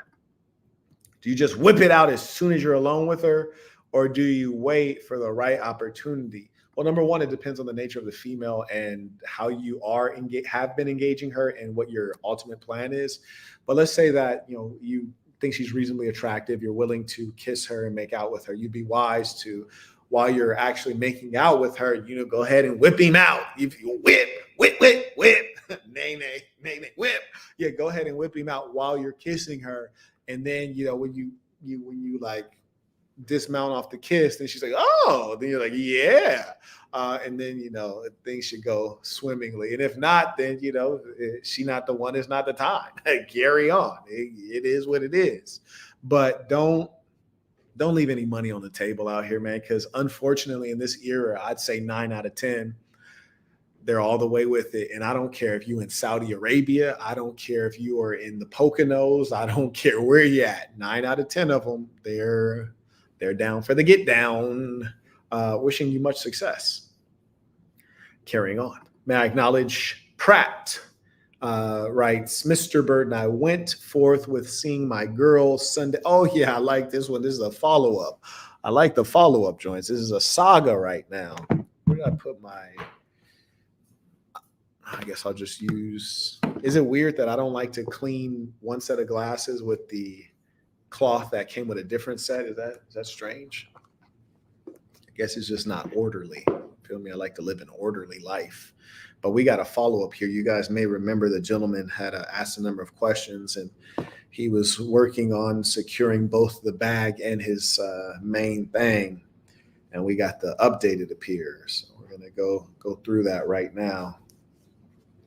But there's no need to do this while having dirty glasses. Shout out to the good women. For the ladies watching, if you're a real woman, you have a real proper feminine instinct, you ain't gonna let your man just be sitting there with some dirty glasses. You dig? Yeah, but hold on, babe. Like, let me get, take them off, just clean him up one time. Clean him up, and hand him those back. That's love. Now, it's a dingy bra to let you sit there with some dirty glasses. You dig? Carrying on. So much clearer. Hey, Mr. Burton, I went forth with seeing my girl, called her my girl. Okay, this might be a positive story. Sunday night at 10:30. Before I left to see her, she said that, quote, she didn't want to see me, end quote. God damn it. Man, listen, bro. Like, I'm damn near done with her. You heard me? Like, I'm over here like, man, she playing too many games. My tolerance is so low, man. It's so low for the BS. I don't want to see you. Didn't we schedule this already? That's crazy. And I want to see you. And then I explained what was going to happen. And she said, okay. Once I got there, she said she didn't want to see me and wasn't coming out. Oh, bro, this is real childish right here. This is childish stuff. And this is the kind of girl that'll land you in jail. In case you're wondering, how do guys end up on that show, Cops? How do guys end up in jail? Like, this is the girl right here for sure. This is the one.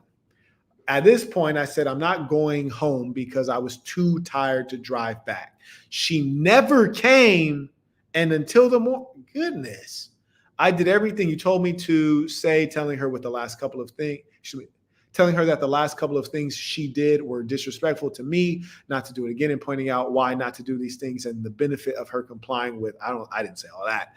Complying with what I'm saying and asking her what she thinks. You did that out of order. You're supposed to ask her thoughts first. When having the last say on what we're going to do and asking, I'm sorry, this doesn't have any periods. That's why I'm reading this like this. If people are wondering, like, why is he reading like that? It doesn't have any periods. Okay. Asking her not to do it again and pointing out why not to do these things. and the benefit to her complying and what I'm saying and asking her what she thinks, then having the last say on what we're going to do. And she agreed to comply, saying that she's been upset that her life is not where she wants it and sees me doing well. Whoa. And where she wants it. It sounds like she's jealous of you. That's insane.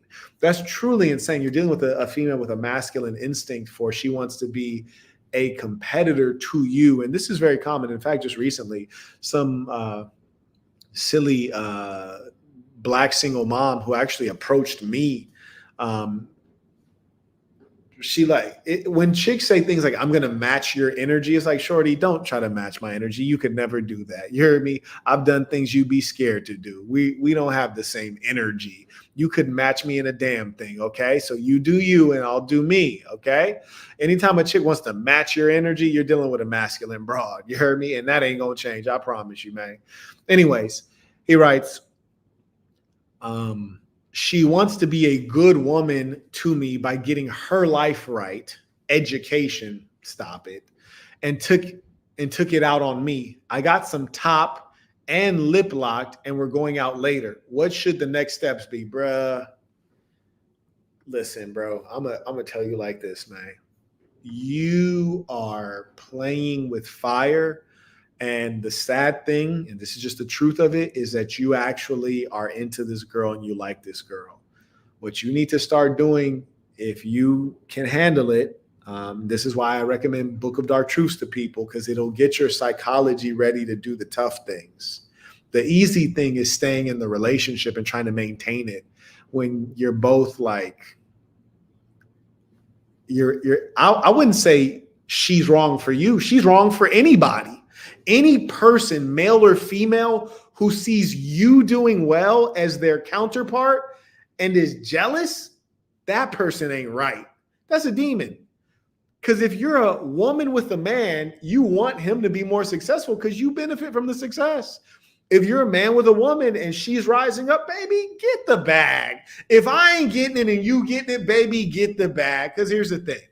If she want to go on vacation and she really loves you, she's taking you with her and she's paying for it because she has the funds.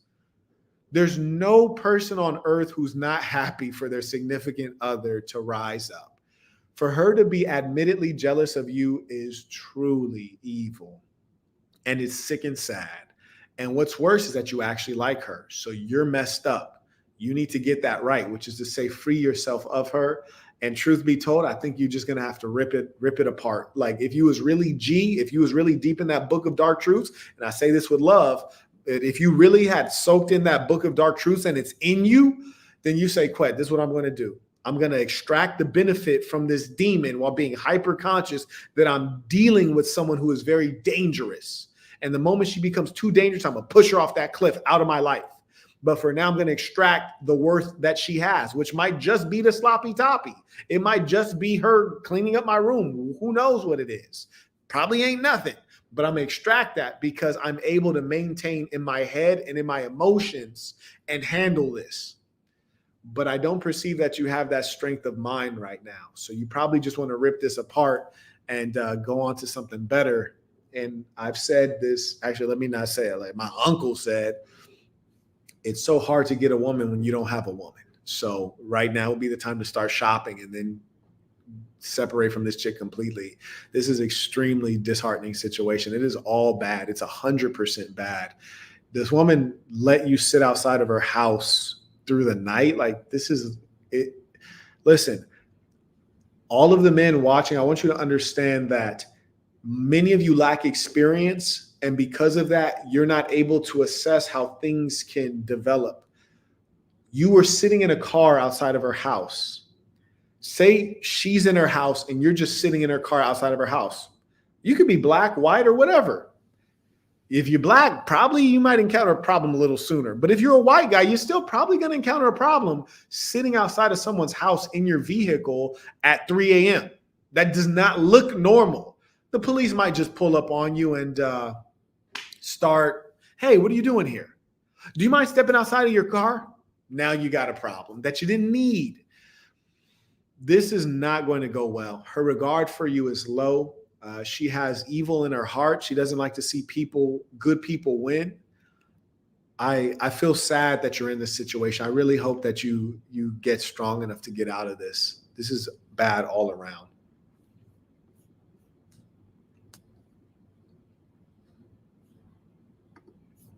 Carrying on. That was wild, but it's a true story, man. I appreciate you keeping it real, but that was wild. Out of love, man, I'd love to see you get out of there. I'd love to see you get out of love for you. Shout out to George, Sons Intuition. Appreciate you. Boy, that was an ugly story, man. The truth be ugly sometimes. It really is. Anyways.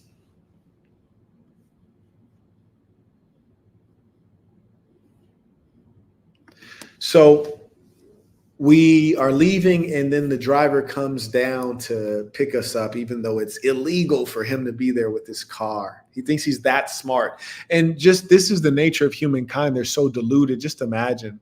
You got a guy who is basically a taxi driver for a living, and he thinks that he's smarter than someone who he know for a fact runs an international corporation, because the guy that introduced me to him runs an international corporation and said, hey, I know this guy from being in Korea. He's a business guy like me. Take care of him. Like, why do you think you're outsmarting me? Like, it's unreal. But anyways, so he picks us up, and then we start driving to Wadi Rum. We get fleeced. The people there who are part of the government, this again was the municipal government, this is the city government, they try to charge us 120% of the actual cost to be there. And we didn't even need to drive that far. This guy drove there and was allowing them to overcharge us so he could get a percentage of it. And then he drives us back to where I knew he had missed that turn on purpose. And then we eventually make it to the hotels. And now it's pitch black when we're driving in an off-road vehicle to get to the hotel. And then we get checked in, have some dinner, and basically go to sleep, y'all. That's all you have time to do, because he had stolen it 2 hours from us when he had the tire go out. And then he had driven past the hotel acting like he didn't know what was going on, stole another 30 to 40 minutes from us with that whole situation. So wake up in the morning, exercise, have breakfast. The homie comes to my bubble, pause, and post up, have some good conversation. And then it's basically time to ship out. And this is where it gets crazy. Here's one of the greatest scams. Then our driver comes to meet us. Well, we off-road to get to where our driver can meet us. Then our driver starts driving us back to Amman, which was the arrangement, right? Return us to the hotel in Amman that I'd already pre-booked. And we're in the car, and we've driven a short distance. And for some strange reason, we come upon yet another police checkpoint. Like, God, it is the 7th police checkpoint. And the police stop us and start having conversations, and he's doing his whole bootlicking thing again. Oh, assalamu alaikum, my brother. And then they do where are these guys from? American. And they're, oh, from Jordan. And we're like, yeah. And then they wave a guy over, and he's like, yeah. And then a fat Arab dude or Jordanian dude gets in the car, and I'm just like, wait, who are you? And then he's like, starts up the car and starts driving. Like, whoa, bro, whoa, what's going on here? Like, wait, what is going on? Like, who is bro? And at this point, see, it's and that's why I don't start me, because I'm like, hold on, bro. I was like, who is bro right here? And it seemed like he almost don't want to say who dude is or like what's going on. It's almost like something just happened and he wants me to pretend as though nothing just happened. We came to a police checkpoint. A random fat Jordanian dude gets in the car, and now we're driving. What? And the homie is like, wait, what? And I'm like, bro, like, who did I miss something? Is this nigga uncle and just came out of nowhere? What the? I was like, bro, who is this guy?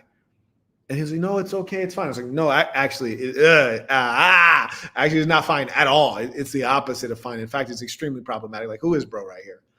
He was like, oh, my English so bad. And I was like, okay, like, trust me, we're going to get this English cleaned up. Like, either I'm about to learn Arabic immediately, or you're going to learn English immediately, or this is about to start going like extremely like left. Like, it's going to go really bad. So I was like, before I do that, Text my man Muhammad. I was like, Muhammad, bro, like we just came to a police stop. A random dude gets in the car and now we're rolling again. I was like, what is this? I was like, I hired a private driver. I did not hire a shared Uber. You're be like, I was like, bro, like, what's going on? He was like, oh, let me call him. So he calls the driver, dude. They're talking. And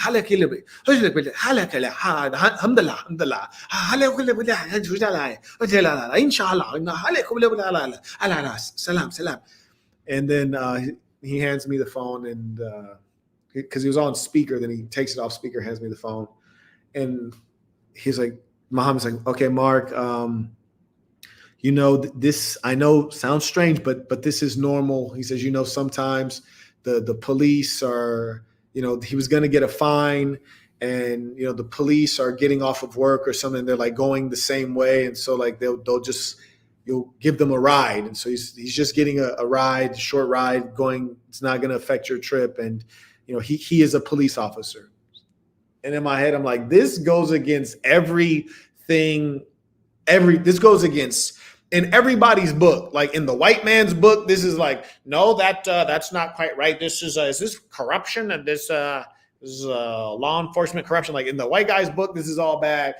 In the holy book of Nigalations, this is a total violation. Nigga, I ain't riding with the police, not for free. Like the police is riding for free on me. All the times the police then stole stuff from me, harassed me, and did all kind of hell nah. And I don't care if it ain't the LAPD. Like y'all are all the same to me in the holy book of Nigalations. There's no way in hell the police and just got in my car that I'm paying a tremendous amount of money for, and I don't know where. Like what? And then I text him back like, bro, you got to be kidding me, bro. He was like, nah, man, like this is just normal stuff. They're going to give him a fine. I'm like, look, bro, like the fine can't be that much. Like he needs to pay his fine or I pay his fine, but I'm not rolling with the police, man. Like what is going on here? He's like, just relax. Like he's the police. It's fine. Like he's going to, at some point, he's just going to hop out. It's good. All right. I was like, Muhammad, look, I appreciate you setting up that lunch for me tomorrow. I was like, but there's just been too much going on in Jordan, bro. I am about to have a flight booked for me. I was like, this is crazy, bro. I just want to let you know as much in advance because I know you're inviting all your family and stuff, and y'all doing like marinate meat for hours or whatever y'all do, but just cancel all that, bro. I got to go. Like this is too much. Like I'm not riding in the car that I paid for with the Jordanian police who's in plain clothes. I'm 2 seconds away from like choking him out from behind. Like pause. I was like, this is crazy. So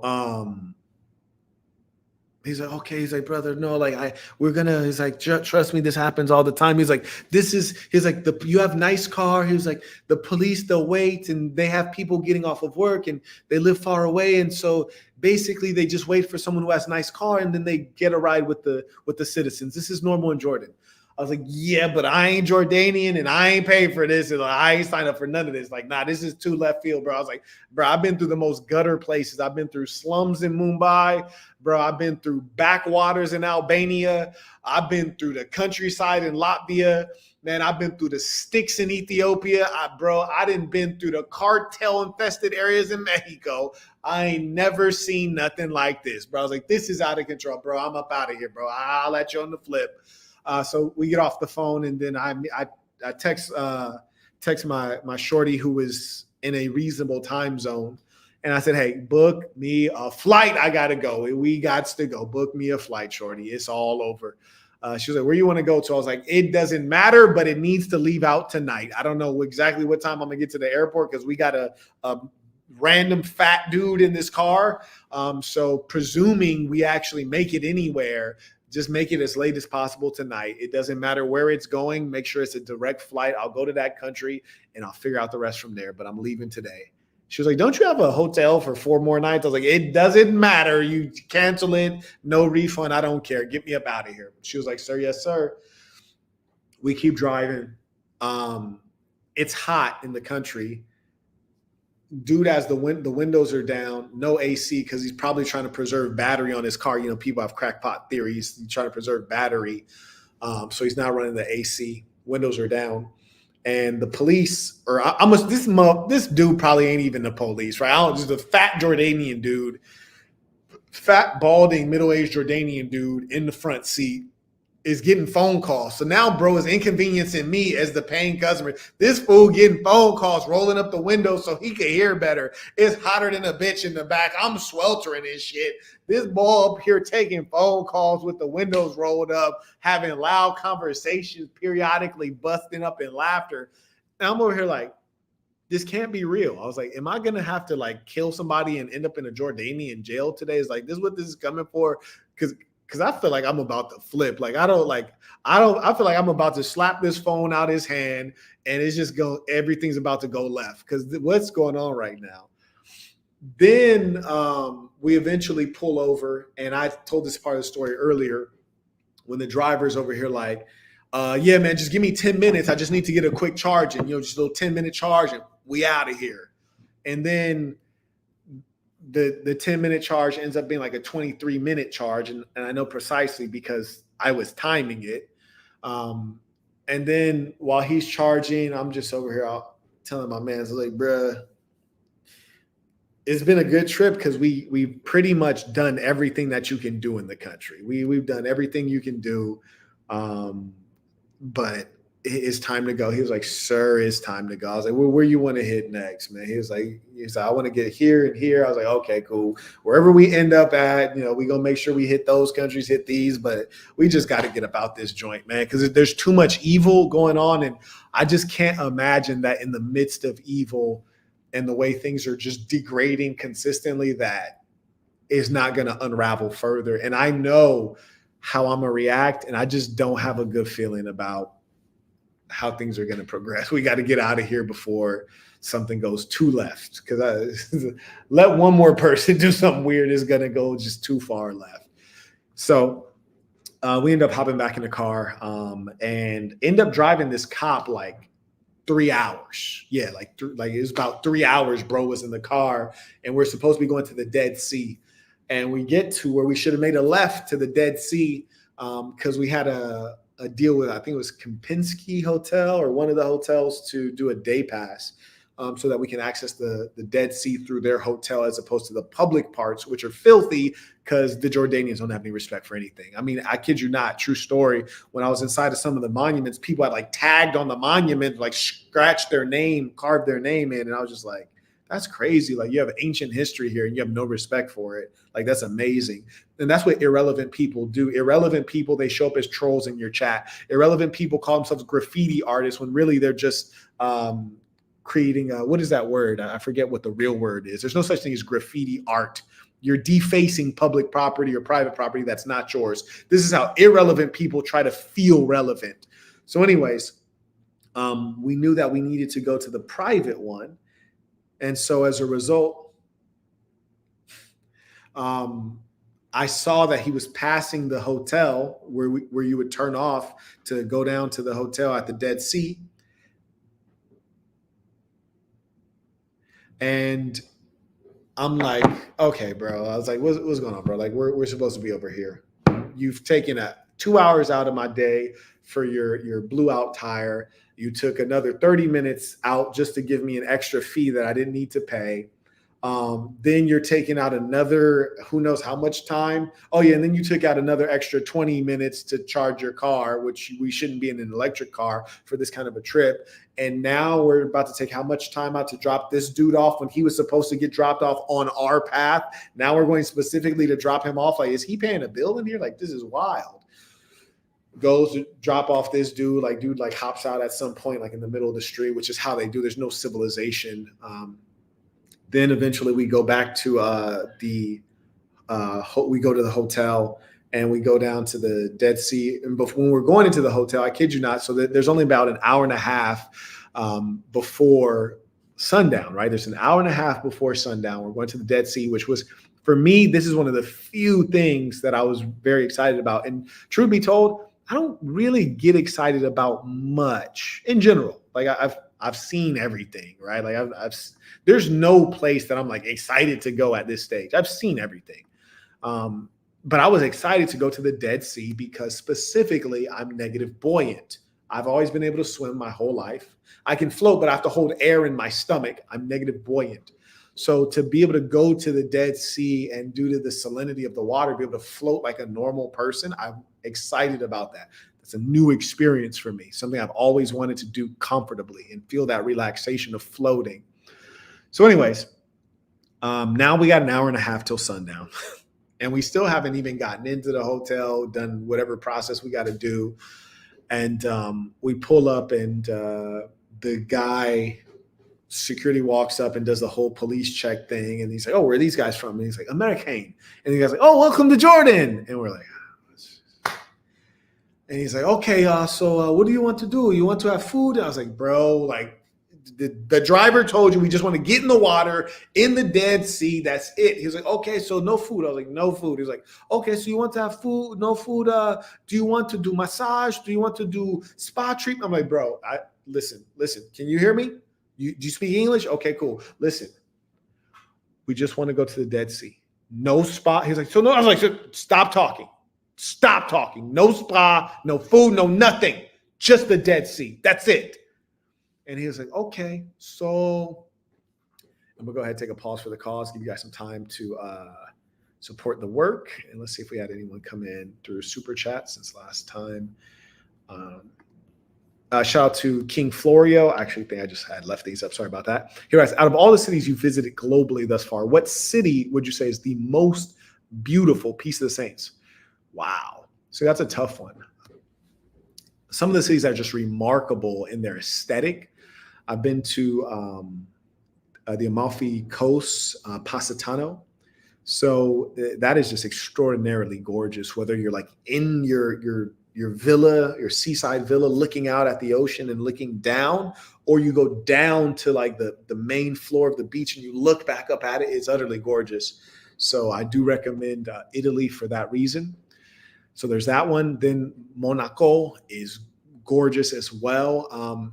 But it's really hard to rightly judge it because, if you're there during Grand Prix, it's gorgeous because they got the Bugatti, the Rari, the Rolls, the Maybach, the G-Wagon, all of them, but 30 of them. And then you got the fancy multi-million-dollar race cars. You got the celebrities. You got the beautiful models. And I don't mean Instagram models. I mean real models, like Vogue and things like this.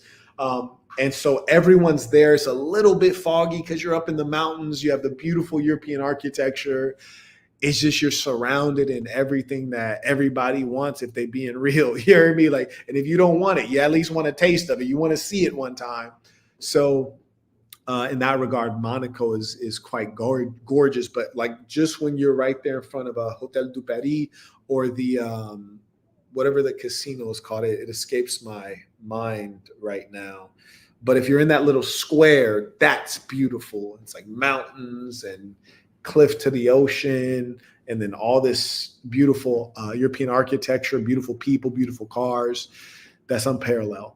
And then the final one, just like natural beauty, raw natural beauty, is there's a private island off the coast of Kenya, Diani Beach, just utterly gorgeous. And it's one of the few places I ever heard silence. Just like you almost want to whisper because you just feel like everybody could hear you because it's silent. And yeah, I guess I could keep going, but I think that's enough. I think those places will get you started. I was just asking myself, is that more beautiful than Zanzibar? But I think it is. Because Zanzibar has the public there. That's a private island, private beach situation. Shout out to Arcane, since in his first tuition, he writes at a national security seminar. That's cool. That's really neat. Shout out to None of the Above 101. And shout out to the gentleman for sending his very first tuition. I always encourage you guys to do new things, innovate, reiterate. That is the muscle and that willingness to try new things, to take a risk. That's what makes you successful in life. And you do have to practice that. And I also respect those who pay what they owe, because real men who are producers and creators, you realize that nothing is free. Shout out to None of the Above 101. He writes, breaking news, Iranian president bodied in helicopter crash. Thoughts? I think that it is not coincidental. We must remember that just a short time ago, Israel did take out the military leadership of Iran, while they were in Syria, which obviously showed very little respect for the Syrian sovereignty. We also do know that there are various Shia forces that are backed by Iran that are operating there. And also, of course, the Russians as well, backing the Bashar al-Assad regime. And so I think that was a fairly ruthless but highly strategic move on the part of the Israelis. You'd have to commend them for that, but it showed no respect for international norms and laws, conventions, or anything. Very ruthless. And it shows that there really is a political jungle out there, and everything else is just hogwash that they use to control the smaller, weaker countries. But the strong countries, the large countries, they never abide by Geneva conventions and international laws and all that nonsense. So I say that to say, when you take out the leadership, you really leave a people in a weak position. So just like I referred to the Jordanian situation, they lack the leadership class, right? The leadership class.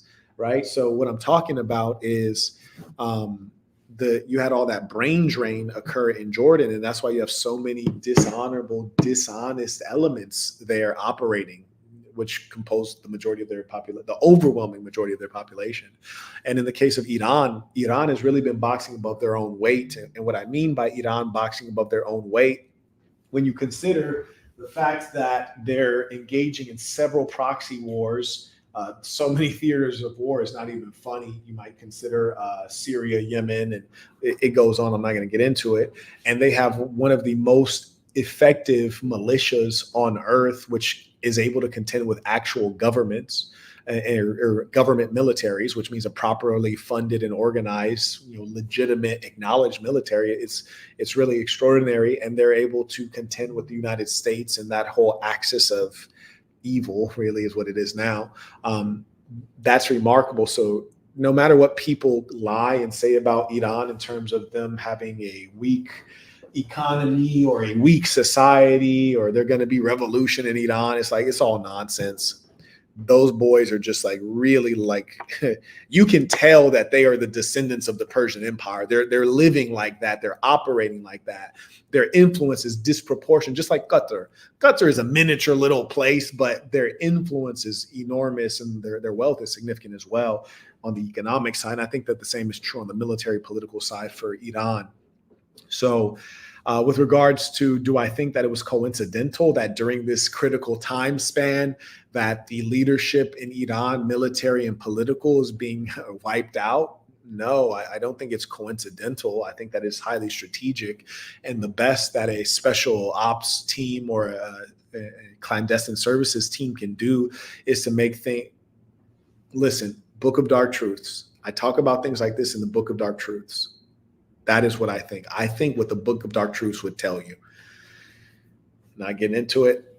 Thank you for that question and that news. I knew as soon as I heard, I was like, yeah, we already know what happened. The only question is what's going to happen now. And people are going to have to show their cards. People are going to have to really show their cards. But we've already seen their cards, right? There is no power. I'm not getting into it. Book of Dark Truths. Shout out to LA supporting the work. Appreciation. We also acknowledge Paul supporting as well. And I think, okay. So anyways, we're driving to the Dead Sea, and we end up driving a police officer for a 3-hour drive, dropping him off specifically or maybe a police officer, just some fat Jordanian dude, dropping him off at his desired destination on my penny. So basically, we did him a super solid, like $200 worth of a favor, and even inconvenienced the person who was spending way more than that $200. Which just shows the utter low regard for people, the low regard for business, the low regard for work culture, the low standards of the policing force, and just the crony nature of the society. Like, you just cannot expect things to go well in a place like this. And it's funny too, because I was looking at buying some land there, and this is a place that you need foreign investment. You need foreign direct investment. Now, the only way they're able to stay propped up is because the American government is stealing from the American taxpayer and pursuing their, vicious aims with Jordan as their instrument. Everyone, as my friend stated, everyone in Jordan knows who controls Jordan, and to control, they pay up as well. So anyways, we eventually dropped dude off, and then we go to the hotel, and we pull in, and he tries to sell me a bunch of stuff, and there's an hour and a half before sundown. He says, okay, well, if you want to go in and go to the Dead Sea, then it will be, let me remember what the price was. It will be 40, it'll be 40 GD. And I was like, okay. I was like, hour and a half, just an hour and a half, okay, to go into the sea, not your pool that you have to maintain. Like a pool, you have to put chemicals in, you have to clean it, you need to but to go into the sea that you don't maintain at all is going to be 40 GD. So 20 GD per person. I was like, okay.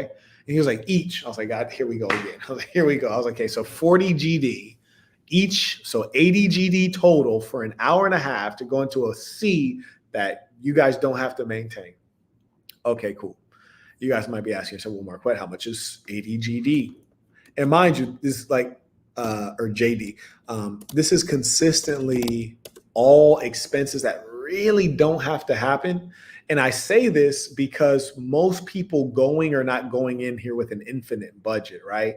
Once you add up all the small charges that you cannot foresee, then you realize that, oh, like this is not going to go well. Like you cannot be a middle-class American, show up here and it's going to go well. No, you're going to be a middle-class American. You're going to budget for your flight. You're going to budget your hotels. You're going to budget for the cost of tickets to go to certain things.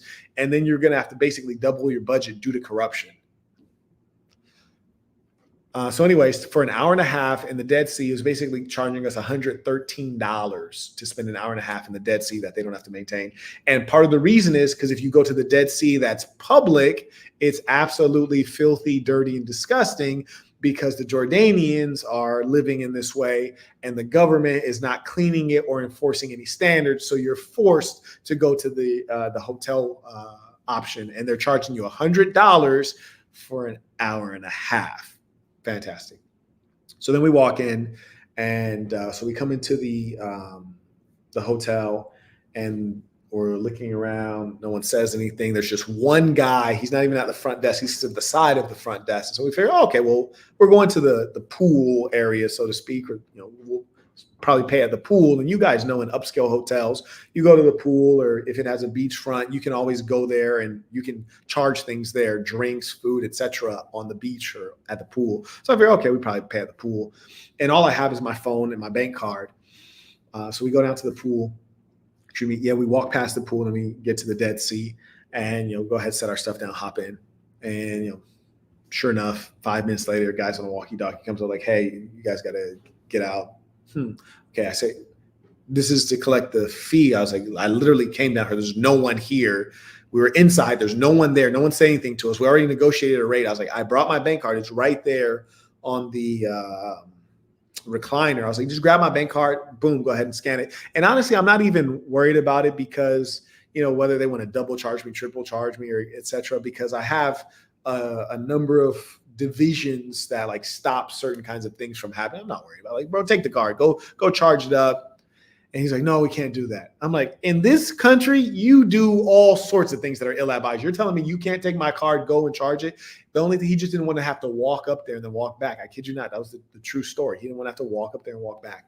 So then we have to get out of the pool, or get out of the Dead Sea, get the card while wet, walk off, put a shirt back on, because we're conservative Muslims, even though like no one's actually behaving like a Muslim. Walk all the way back up to the top, charge the fee, and then come back down and then get in the sea. But except that when we went back up, I said there's that one guy who wasn't even at the front desk. There's like a whole group of Indian people trying to get like checked in. Then we sit down. He act like he doesn't know what's going on. Phone rings, answers the call. By the time he's done, we've lost 30 minutes. So now we got like 40 minutes tops before sundown. And I'm just like, word? Like, y'all charged us $100 and something bucks for 40 minutes. You couldn't wait until we finished up in the water and we can pay on our way out. There's no other way out than walking out the front door. Like, there's no other way to get out. Like, you're lined by other resorts and there's a huge wall. Like, we can't like hop the wall. Like, our car is also waiting for us at the top in your valet. Like, there's no way to escape. Like, we're clearly going to pay, but it's just the low class thinking and nature of these people. And because they lie, steal, and cheat each other, there's no middle class sensibility. There's no sensibility that you'd find in a wealthy country, to where, like, in America, like, even if you're just a random nobody, there's certain things that they're like, hey, don't worry about it, or like, we'll get it on the way out. Here, none of that. None of that. They're like, we need our money. We need it now. And matter of fact, we need a little extra. It's like, good Lord. So did all that, got in the Dead Sea for 40 minutes. It was cool. It was pretty neat. It was a new experience for me, and I don't get to have a lot of new experiences. So I really appreciated it. Wished it could have been longer, in as much as if someone's like, hey, Marquett, I want to show you the most beautiful beach in the world. 9 out of 9, I've seen a beach far more beautiful, promise you. If you're like, Marquett, I want to take you to the most gorgeous island. I'm like, I used to live on an island. I've been to Hawaii. I've been to Curacao. I've been to a lot of the islands you can't name in the Caribbean. I've been to private islands. I've been to Mombasa. I've been to more islands than I can think to name. You're not about to show me an interesting island. So it's like the one thing that I get to do that I've not done before, which is to be in like this very saline water and float. Like that was like cut short, in part just due to the corruption of the country, like going through all them damn police checks, the fat Jordanian random dude derailing us all that time, and just everything collected. I was just like, this is ridiculous. So, but of course, in good spirits, like the homie and I, we're still in good spirits with one another, of course, pause. So anyways, hop out, get in the car, and we're driving to Amman, and I was like, hey, bro, like, take us to the airport. Take us to the airport, my name. We got to get up out of here, bro. He's like, airport? I was like, no, yeah, hotel. I was like, no, airport, my nigga. Like, airplane, yeah. Nigga, take us to the airport. We're done here. Then on the way out, we stop at a shawarma place. That's where I saw that super thick Jordanian. She was only one thick Jordanian woman in the whole country. The shawarma was terrible. We went to a juice place afterward. We were able to secure some fresh orange juice, so that was a big plus. It was a big win for the day. And you're like, Marquett, is it done? Are they done scamming you? No, there's one more scam. You're like, Marquett, word. There's another. You going to the airport? What else can they possibly do? There's another scam.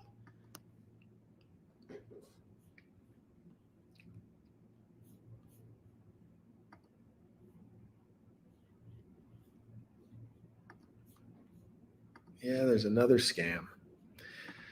We'll go ahead and take a pause for the calls, and I'm going to tell you this final scam. It never ends. I'll tell you this final scam. And thank you to those who have supported the work. And the members, of course, much respect.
Right? It's crazy. He says a sad day with fresh orange juice is a trip highlight trip. Bro, I'm telling you, man, you know, and we're many, many thousands of dollars in, and the fresh orange juice was the trip highlight. This is bad, bro. It's that bad. Looks like we ought to wrap up. I want to thank those who have supported the work. You are appreciated. And thank you to those who are members at thesassin.com. That's THESASN.com. You're the reason that I'm able to do this work and I take out the time. So I appreciate you all. And thank you guys who hit the like button, who always support the work, and those who are members and really are part of this thing of ours. Okay, so it looks like now this time you got it in time. Vilkin, you famous for coming in super late, my boy. You were very famous for that. So I'm going to go ahead and take a look. I don't currently see an email from you. So it looks like we'll have to wait a bit maybe for you to send it. So I'll give you some time. Anyways, we stop at a juice spot. And instead of us going in to get the juice or buy the juice, he's like, oh, well, what do you want? I'll go get it. And so they tell him the order, and he like runs out to go get it and comes back and say, oh, it's this much and this much. Now, was it really that price? And go with my gut and say, nah, he was definitely upcharging it and taking the difference, which this has been the nature of the trip. I mean, I know Brody came out like a fat cat on this trip, but he really lost because I'm recommending strongly that no one go there, not because I'm angry, but because I don't trust the experience, especially for women. Like I know a lot of women, like, for example, I've had a number of women that I've had a good relationship with personally who wanted to go there. In fact, wanted to go there with me. And I'm telling like, Shorty, do not go to this place. I'm not going back. And I highly recommend against you going. And there's a young lady I know in France, in Paris, and she had messaged me. She was like, oh, I want to go here so bad. How is it? How do you like Jordan? I was like, do not come here, especially with your French ass, your heavy ass accent. Like they ain't gonna understand nothing you say. Like I barely understand you. They're not gonna understand nothing you have to say. I was like, but for sure, this is not gonna go well. You Europeans are cheap anyway. Shout out to my Europeans. They're so damn cheap. I was like, you for sure don't want to come here because they're gonna have a lot of trouble getting the dollar out you, and that's just gonna create conflict. So do not come here. And the truth is, of all the monuments I've seen, it was cool, but there's nothing inside. So it's just the facade. So what you see on Google Images, that's what you see when you're there. It's cool because it's taller, but it's very inconvenient to get around to it. And there's nothing inside. It's just empty holes in the wall is what it is. So it's all right. Like, could I like go without seeing it? For sure. If you say, hey, Marquett, you could do this all over again. And I'd let you do everything you did for free, but you'd have to endure like the annoyances. Would you do it again? No, absolutely not. I would not take that trip for free. It was that bad. And that's as me. That's as a tall, strong black man with another black man who's even bigger than me. So two big black guys, they were like trying all this like extra finesse. Like I highly recommend against anybody going there. I give a strong recommendation against it. And remember, I've been many, many places more dangerous, many places more poor.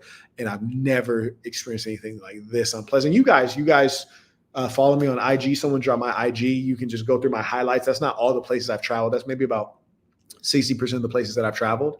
You know, I'm traveling constantly. You've never heard me give a recommendation against the country in life. But anyways, here's the last scam. And you're just like, God damn, they have another one. Yes. Like Khaled said, another one. So, when my people book me a flight, they always book it in the exact same way. There's a certain number of rows back. I will not go because there's certain places in the plane where you're not going to sleep as well. You're going to feel more turbulence. And also the farther back you go, the more unpleasant the crowd becomes. So book me in the front of the plane and only a window seat. If there's no window seat and I can't be in the front of the plane, let's book a different plane. If we got to go private, if we got to go semi-private, if I'm in a rush, let's do it. Or if we got to go to a different country, let's do it. But I'm not going to do certain things. I cannot do a middle seat. I will not do an aisle seat. So someone who's been booking flights for me for a long time, booked my flight, said, hey, I got you in the front of the plane on a window, right side, and I picked a seat. There's no one next to you. It's not booked. The plane's not filled up at all. Cool. We get there, get my ticket, get to the gate, and we get to the gate. They ask for my ticket. I hand them my ticket. They scan it. They hand it back, and I see the seat number, and I was like, what? And I'm like, no, that can't be. Tap in with my team. Hey, where did you book me? They're like, we booked you in like 5A. For sure. I was like, hey, this is not my seat. We paid good money to get in 5A. Like, this is not my seat. Like, I'm for sure gonna need like a comparable seat. Like, I'm not like, you owe me a couple $1,000, or you need to get me in like the front of the plane on the window. And the guy's like, no, this is your seat. I was like, no, I promise you, like, this is not my seat, actually. Like here, like, look, you see that extra purchase? You see that purchase where like all them thousands of dollars went in for me to be in the front of the plane at the window? That's my seat. So what is this? Why did you change my seat? I've never paid to be in the front of the plane. And then you changed me into coach class at the freaking middle of the plane. And then they're like, oh, well, there's nothing we can do to fix this. What? What do you mean there's nothing you can do to, like, you owe me like thousands of dollars if there's nothing you can do to fix it? Like, what do you mean? What are you talking about? So I kid you not, we flew Royal Jordanian, and they took me from out of the front of the plane on a window seat, put me like in the middle of the plane, coach class, true story. And then told me there's nothing they could do to fix it. And then told me at best they could change me to an empty seat if they could find one, as though they didn't know, as though they didn't have computer records, right? If they could find one. They couldn't do this until everyone sat down. And I was like, but I'm in the front of the plane. Like, why would you find me another option in coach class? I was like, I'm booked in the front of the plane. And they're like, no, just reach out to the customer service and they will refund you. Like, first off, I don't even believe that would work in a Jordanian company. And even in legitimate airlines, this kind of thing, like you'll reach out and like 8 months later, you'll get a refund maybe. So I was like, okay, wow, this is unreal. I've never, and you guys know I fly a ton. Like, I fly a lot. I've never had someone switch the class of my flight in life. So I was just like, okay, this is the final straw. Here we go, man. And I wasn't going to say anything, but I was just like, after that, I was like, there's something just truly systemic. There's something in the souls of these people that is just fundamentally not right. I do not recommend it. It is not a safe place for you to go. There are just so many booby traps, financial and otherwise, that it just cannot be a safe place to go. And frankly, if it wasn't two big black guys, maybe they would have tried to steal from us and rob us, right? Maybe they would have. So there you go. If you have any comments, questions, I'll just hang back for a few minutes just in case, and we'll go from there. Okay. The gentleman comes and he writes, "Peace and Saints, Marquett. Hearing the story about the gentleman wait overnight to be let in from his girl, and the other story about the husband getting cheated on by his wife with a younger man is all crazy to me. Oh, it shouldn't be. Book of Dark Truths. I notice once a man gets in a relationship, it's like they lose the sense of abundance of females. For sure, yes."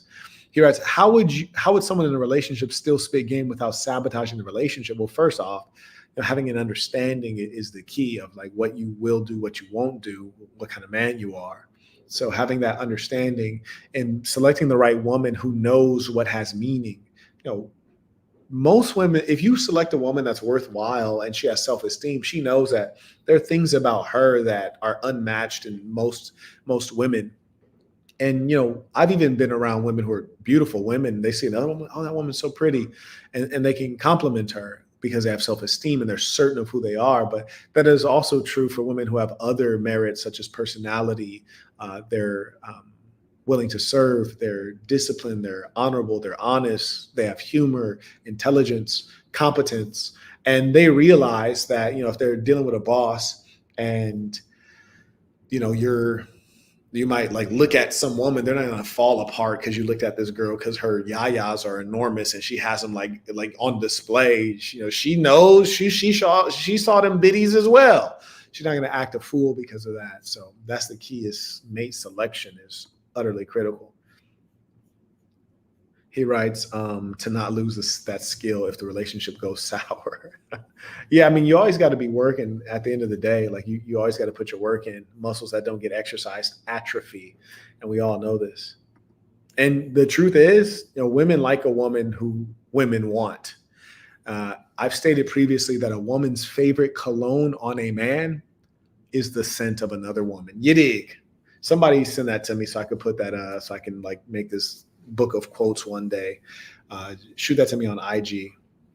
A woman's favorite cologne on a man is the scent of another woman. No woman wants a man that no other woman wants. Come on. They want the woman, they want the man that every woman wants. We as men, we actually pick what is interesting to us. Like, for example, I was with a homie and we saw this super skinny thought at Petra. And I was like, dang, she has no respect for anything. Shorty is wearing the spandex booty shorts in the Islamic country, has no respect. And gosh darn it, she looks good in them. She's my type of skinny, which means almost dead. That's how I like my skinny ones, almost dead. Like that Tim Burton cartoon skinny.